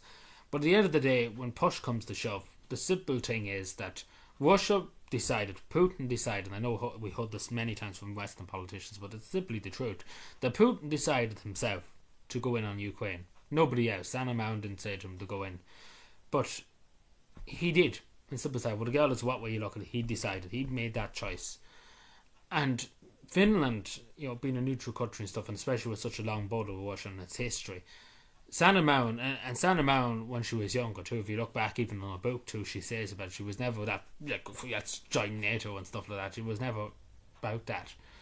And even think when she was up until Russia invaded Ukraine, she never had that opinion that Finland needs to join NATO. As the former NATO Secretary John Stoltenberg said, that whole opinion changed when Russia did that in Ukraine. Simple as that. That's what happened, and you can know. But then I was talking to people in the room when they were discussing this, when the discussion about NATO and stuff. When this happened, when Ukraine happened, they were in the room and they were there when she was talking this. That her view had changed. The situation had changed, and her view had changed because the situation had changed. It was never. I don't think it was ever Sanna Marin's goal. Like, as simple as that, because she never talked about, even when she became Prime Minister, she never was like, "Oh yeah, we're going to join NATO straight away." It's only when Russia did what they did, as President Sami Ionescu said, Finland at the time, Alexander Stubbs nowadays. But as he said, Russia caused this, and they did. Like, regardless of what way you look at it, they caused this. And one of the consequences of what they did, because again, your actions have consequences regardless of what you do. There's consequences. If you go out and do a crime, you go to prison or you get a fine. That's the consequences in society. Russia decided to attack their neighbour, whatever grievances they had about NATO expansion or whatever. The ironic thing is that they pushed other countries into NATO. They pushed Sweden and Finland into NATO. And personally, I don't hold it against Sanna Marin. I would have probably done the same. To be totally honest, if Ireland's in the same situation as Finland found itself when Russia went in on Ukraine, I would have done what Sanna Marin did. And the simple said, I would be generally honest with you, whatever about neutrality and stuff, and about protecting Irish people and Irish young people, etc. If I had thousands of kilometres of a border and had a history, like say if the United Kingdom went rogue in the morning and started doing their thing, tacking, say for example Norway in the morning, I would be saying to the Irish nation, yeah, look, we need to join NATO to defend that, to have some kind of the tones not to be invaded. And I think Sanna made the right decision. And I do think the majority, like as she says in her book, if Russia and Ukraine never happened, there would have been no support in the parliament, in our own party, in the Left Alliance and our coalition, in the other opposition parties. There would have been no support to join NATO. And even as she says in her book, before the Russian-Ukraine conflict, there maybe was only about 17% to join NATO, and the West was overwhelmingly 60, up to 70% were against joining NATO. Or maybe even more, it could have been 80%. But that all changed, all went uphill as soon as Russia did what they did. And I don't hold it against Sanna Marin, because at the end of the day, the way I see what she did was she wanted to protect Finland. And the only way she was going to do that, because Russia had clearly shown that it was willing to invade its neighbour, if you would, in the military lines. The only thing that would have stopped Russia is NATO. Is NATO's coalition of the United States, etc. That was the only thing that would have stopped them, because they would have said if we attack Finland, it's an attack on one is an attack on all. That's the Article 5 of NATO's treaty. And that was the only way really to keep Finland safe, because Finland does have big armed forces and stuff, and it is ready for war. It's the most ready country in Europe for war. But I do think that pretty much guaranteed Finland's security, that Russia would never go in on Finland unless they would bring in the rest of the world with them. And that's the simple thing. And I do think Sanna Marin took that out, and I do think she had to change her mind too, because I think if we asked her, and if I get a chance ever, if I do ever meet her again, I will ask her, because I know the answer. I know the answer. If Russia never did what they did, she wouldn't. Like, if she was still the Prime Minister now in Finland, she probably would never have done it. If Russia never went in during her Prime Ministership, she wouldn't have done it, because let's be fair, she said actually in one interview before, it was more hassle for her, it was more hassle for her government, because basically all their plans, etc., what they wanted to do was turned on its head. And not even that, but turned on its head. That other things to do, that this was very, very big concerns just after COVID and stuff, another big crisis to deal with, and of course it was tough, not easy for a young Prime Minister, etc., especially after all she went through beforehand. So I don't blame him. I have no ill will against her for joining NATO and stuff. Finland had to do what it had to do, I suppose. Whatever but Sweden, you could argue with Sweden a bit. Finland had to do for its own sake what it had to do. Because I generally don't think, and I'll be honest with people, that the Russians are somebody you could trust, and we see for even Finland's history in the 1940s during the Winter War, etc., that they went in on Finland because Finland wouldn't give up its land. Like, Russia has never really been honest, the same as the British have never really been honest with the Irish throughout hundreds of years. The same with the Russians. And the Russians don't take anything of Finnish sovereignty or anybody's sovereignty. They take if it's a means to their end, they would happily take over any country. The same as Ireland. They don't respect Ireland. They don't respect Irish neutrality. They would willingly come over here in the morning and bombers if they really, really wanted to. The Irish neutrality just doesn't mean anything. It only means it when it suits them, basically. It's the same that time with Finnish neutrality. The Russians could have decided at any point, let's go in. There was nothing stopping them to do it. But they didn't, because the last time they knew how much people they suffered, etc., when they went in on Finland. But this is the thing. I do think Sanna Marin was vindicated for what she did. I think she had to do it. It was a tough decision. It's not an easy decision after 80 years to basically say we're giving up on neutrality. But the situation, again, many people don't see this, but the situation changed. Because Sanna Marin, if you look back, and even what she said in the book, when she was younger, she never wanted to join NATO, Finland to join NATO. She was always pro-Finnish neutrality. But the situation changed, and the simple fact is it did change. Because Russia did what they did. And it was a consequence of their action, what happened with Finland joining NATO and Sweden. But I hold nothing against them. I don't think people should. Because at the end of the day, I think Sanna Marin made the right decision. And I think she done the decision that secured Finnish sovereignty and independence. Now, I know people grin on that and stuff, but I do think she made the right decision. And I do think I would have done the same thing. Taking it over, looking back and stuff, I would have probably done the same decision if Ireland was in the same position. With all the factors combined, I would have done the same thing. And that's high praise for somebody that's pro-Irish neutrality.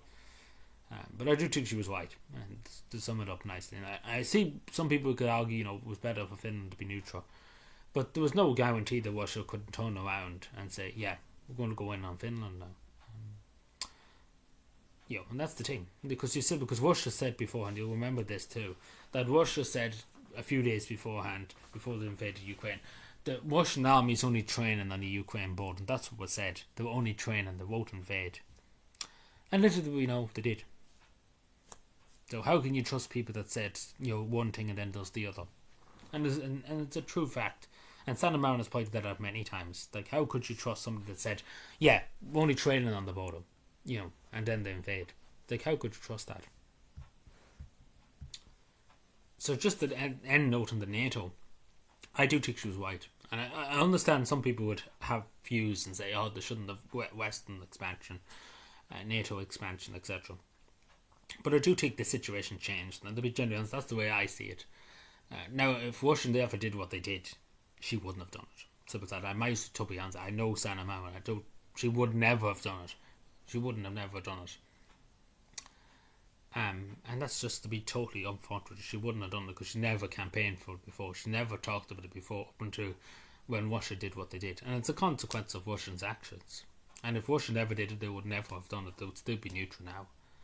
But at the end of the day, it is Russia's fault that's behind it, that made this decision happen. It's not Sanna Marin. Sanna Marin has no blame whatsoever on this. Now, the last thing I would say, and again, I've got maybe 2 comments over the years about it, and this is utterly ridiculous. In my humble view, it is utterly ridiculous, and to be totally honest, I'll explain why now in a second. Now, over the years, as I say, there's about 2 comments I can think of at the top of my head. The main issue they had with Sanna Marin is that she's a woman. Like, I know that sounds insane, but they're like, why is a man supporting a woman? And it's such an insane thing to say, but I did literally see 2 comments before saying this, that Sanna Marin's a woman, why would you support a woman? And you're like, what? What is all this about? At the end of the day, you support whoever you support. And I was on an event where I met Sanna Marin, at the Charlie Goes event. It was a women's event, but men were invited, everybody was invited to attend. But as Sanna Marin said at that event, that, men need to support women. And they do. And we do need to support women. We need to encourage them. The same as women need to encourage men. It works both ways. But we do need to support women, and particularly somebody like Sanna Marin and stuff like that. Because unfortunately, and you see in our comments all the time when you look at our Twitter posts, etc., that there is a lot of just sexism with Sanna Marin. But not with her, but with people just over-sexualising her. And, saying, women should not be allowed to have a voice, etc. And I do agree. Fundamentally, I disagree with that. Because in society, everybody needs a voice, regardless if you're a man or a woman. You're entitled to your view. You're entitled to your opinion. It's about that, regardless of who you are. But I've got comments like that, 2 comments over the years. And I think, to be genuinely honest, they're deeply offensive to any woman to have that being said, that you shouldn't be, looking up to a woman as a man, etc. And one of the comments was very vocal, particularly about this. I'm not even going to utter what they said, but it's very disrespectful to any woman to say such a thing. That's probably the language that they use too to describe her. Not great for any woman, especially because at the end of the day, this person, either be a man or a woman, was born by a woman and was raised by a mother and a father, whatever way you look at it. The person who commented this and stuff. And to use that language for a woman is disgraceful. I'm not even going to utter it, but yeah, it's disgraceful. But I have literally, it never concerned me whatsoever. And you could, people often call it, like, I am a nationalist, an Irish nationalist and stuff. I'm a bit different than Sanna Marin. Obviously, of course, I hold a lot of views that Sanna Marin would hold. And a lot of my policies too were influenced by Sanna Marin, there's no doubt about it. But at the end of the day, being an Irish nationalist and stuff like that, let's put that, it makes no difference, Sanna Marin in general. It doesn't make any difference if she's a woman of whatever, it doesn't make any difference to me personally. And I don't see why you should be so upset about these things. Because I do think it's important. Whoever you support, you support. It's simple as that. Whoever you support, either be, if a man supports a woman, if a woman supports a man, that's just it. That's just pretty much it. There shouldn't be this kind of thing, that stigma and stuff. I don't think so. I don't think it should exist in a modern society. But as I say, That's my view on it, but I don't think it's right. I don't think it's the right way of thinking, and I don't think it's. And I know I don't want to say to people what to be thinking and what to do, but I don't think it's fair on any woman. I don't think it's fair on society to ostracize people just because of that. I don't think so. But anyway, let me know what you think. Because again, many people would have a lot of opinions on this section particularly. Now there could be some other things I didn't bring up, but just over the years, this is the things that were brought up to me in the comments, and I think it's fair to address them. And of course, I'm still a Sanna Mountain supporter, regardless of what she does. But I think it's reasonable when people have questions. That's what I'm saying. But it's important to have an open and fair discussion, and that's what this is: having an open and fair discussion about it. Because in society, that's the only way we get things to have a discussion. It's having an open discussion and not shutting people down. But anyway, let me know. So this is the part of the video where I asked for people's comments about Sanna Mountain, about the pictures on the wall. And to clarify some stuff, beforehand it probably would have been mentioned a few of these comments, but I will address them again during the video and stuff, because of course it's a long video to discuss many different things. But specifically, if people want to specifically know and to give them a specific answer, because in live streams and stuff it's all good, but you get distracted easy, and of course in videos too you get distracted, so it's better to address the question when you have it in front of you. So we do have a few questions, so I will address them, and I will address them to the best of my ability. I probably will have to point to some other answers that I've given throughout the video, but yeah, so make sure you listen carefully. So one of the interesting questions, and again it's an interesting point to bring up, is by Brian Miller. Do you ever think your channel has been successful by talking about Sanna and Finland so much? Can people, because people who follow you for the Irish channel, basically for Irish stuff, not so much Finnish stuff, and Sanna Mountain, of course. Well, even though I would hope people would be here because of Sanna Mountain, but then leave due to the Sanna Mountain Finnish stuff. It's a good question. Like some people wouldn't even notice. Like there's often people that wouldn't even notice. Like even the picture here, the second picture. There's people that didn't even notice that go up. It was weeks later they were like, "Oh, hang on a second, that's a new picture." Like a lot of people focus on what you're saying, not so much what's in the background. There's been oftentimes people have said this is Helen McEntee, and God only knows it was Hillary Clinton the ones that came up too. But yeah, I don't think it has. I think a lot of people, of course, I'm not talking about all the time. Finland usually second fiddle, as I would say. I talk about it in the background and stuff, of course, because I know a good lot of Finnish people, and there's a lot of Finnish people suffering out there at the moment with the cuts and different things in society. And of course, they shouldn't have gone with the Sanna, but they should have kept Sanna. But I don't regret, and I talked about this in other parts of the video here, I don't regret it for a second. I done the right thing in speaking up for Sanna, speaking what I felt about Sanna, that she was a good person. Even though, we don't maybe agree on everything under the sun. I will say that, but I can agree with her on a lot of stuff. She is right in a lot of stuff, and I do think she's a good person, and I do think she's a good politician, and she done her best in a difficult time, and that's really all anybody can do, is their best. And I do think Sanna done her best, and of course we all make mistakes. Sanna no different than anybody else. We all make mistakes. She would probably want to do things differently if things were today. Take for example, if she had more time to think of decisions, etc. But we all act in the moment. But it's all about if we learn from our mistakes. And I do think Sanna has. But I do think people do listen a good bit to the Finnish content, particularly. Not so much about Sanna, but I do think people are interested in see, because I do pay attention when I'm over there. I'm not kind of just there. Like there's a lot of tourists that couldn't tell you anything about Finland. They turn up in Finland, they don't know anything about anything. I have a good understanding. I nearly would say a better understanding than some of them sitting in the European Parliament, or even in Dáil and Shandown, about the situation in Finland and stuff. That's because talking to people and understanding where they're coming from, and what exactly is the problem in Finland, what exactly is wrong with the economy, what exactly is wrong. And I think a lot of people can see that, that I know a good bit, and I don't mean to sit here and gloat, of course, I don't know it all. Nobody knows it all. But this is the thing, that I have a decent understanding of what is happening and what the situation is, and seeing it on the ground, etc. And you're looking into it more, not even just being around and seeing it. You're looking more, asking more questions, looking more at it. It gives you a good sense, and I think a lot of people can understand that when you speak about it, that you know what you're talking about. that you're not going by just articles and stuff. You know from reality, you know for what you've seen and you know what you heard in person, because it's only life experience. You can hear it on social media, etc. But when you see it in the reality, then it gives you more better sense of what has happened and the exact facts. But to summarise too, I do maybe think that it maybe hurt me a small bit, but I don't regret it for a second. And this is the thing too. Many people would call me a far right, etc., extremist or whatever. You would call me something like that, or far right or left, being conservative, etc. But a lot of people call Sanna Marin a left person on the left, and every like using that terminology. But I think it's good that somebody with my I suppose as an Irish nationalist would be the best way to describe it, would be able to find common ground with somebody that's on it, maybe has a different, not too different, but maybe disagrees on something. It's good that we can find common ground, and that of course take inspiration from somebody else, from another country.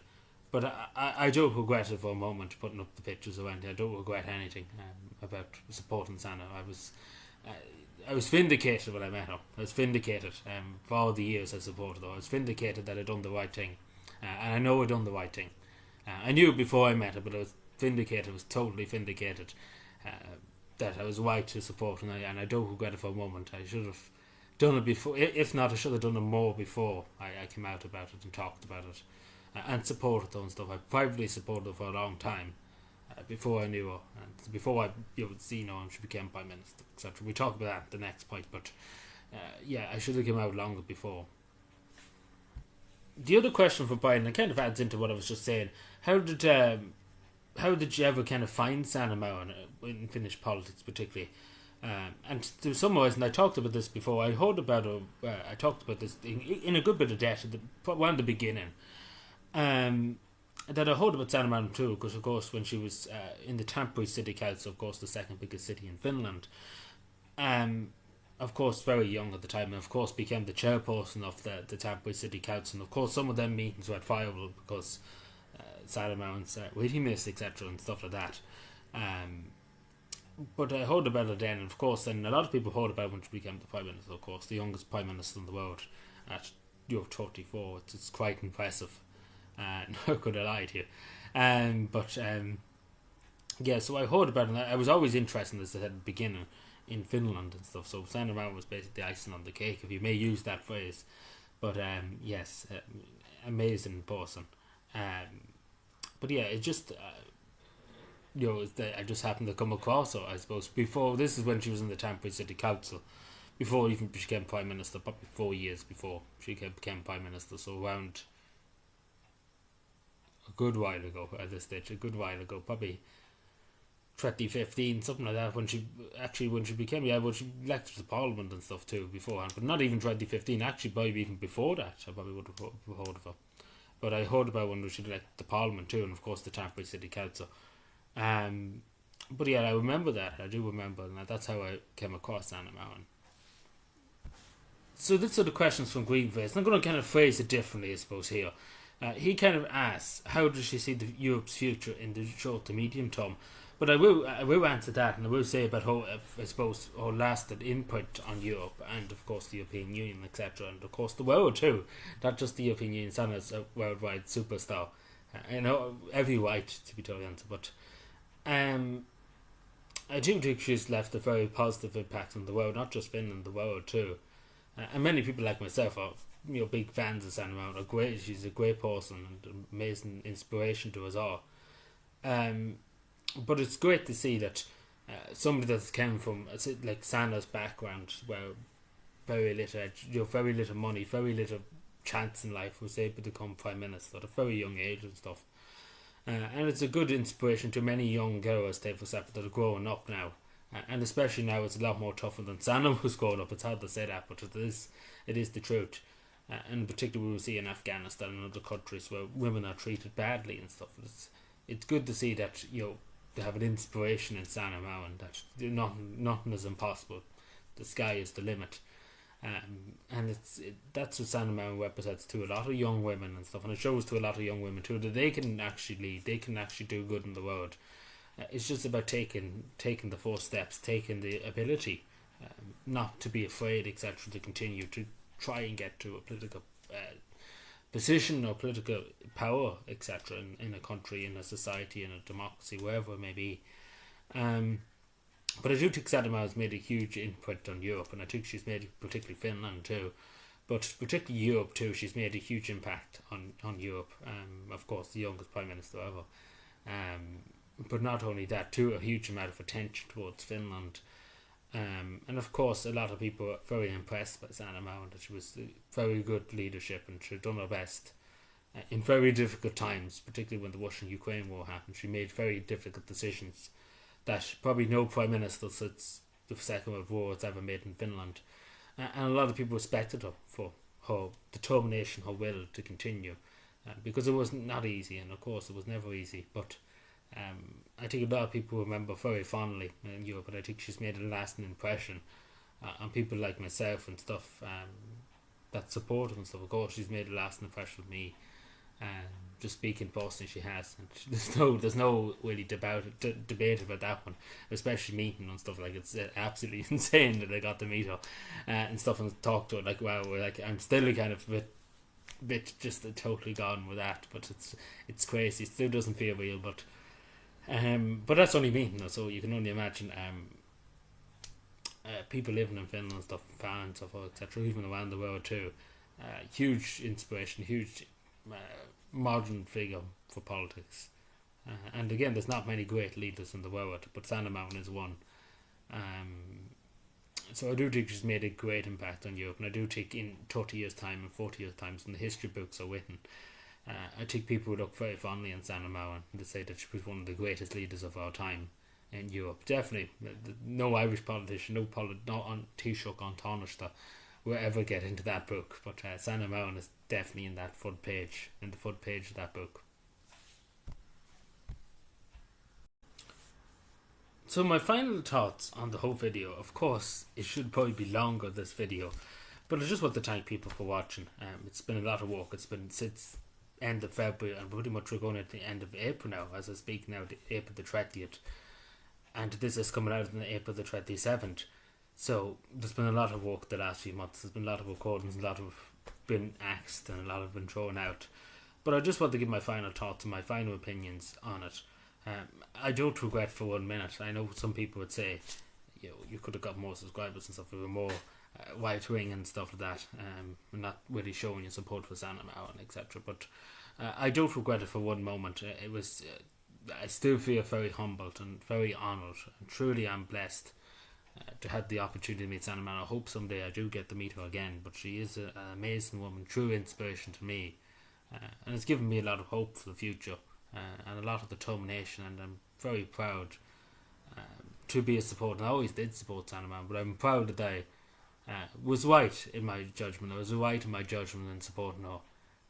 And usually people are disappointed when they support politicians and stuff, but I do think Sanna Marin is a unique politician in that regard, that I don't think she probably could do anything to lose my support in any way, shape or form. She has a long supporter and a lifelong fan. Regardless of what she does, she can do anything, and I think I would overlook it. She's gained my total trust and confidence. Especially meeting her too. It's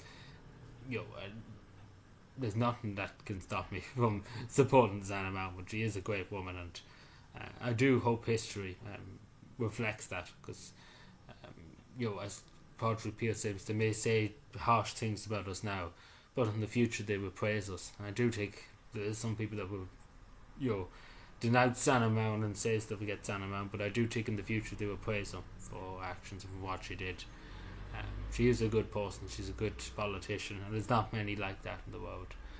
But I am truly humbled. Again, hopefully maybe Sanna might see this, but I'm truly honoured to have met you, and it was truly an honour. It's truly an honour. It's a true blessing to have I never thought.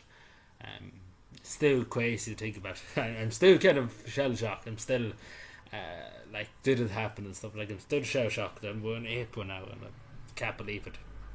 It's a terror, but I never could imagine I had a picture on the wall of me meeting Sanna Marin. It's crazy. But I'm truly humbled by the whole experience. Truly am humbled, and I'm so grateful for the opportunity to meet her, and I hope I do meet her someday again. Hopefully sometime in Ireland. Hopefully she will come to Ireland again. But I'm truly blessed to have met her, and I'm thankful for her time, and for listening to me and stuff. And I am very, very humbled, and I am still very humbled here talking about it again. Just very, very humbled. So yeah, I just want to thank everybody again for listening and for watching. But yeah, it's crazy. It's one of the most amazing moments ever. But I'm still just absolutely just don't know what to say. But yeah, I'm so thankful.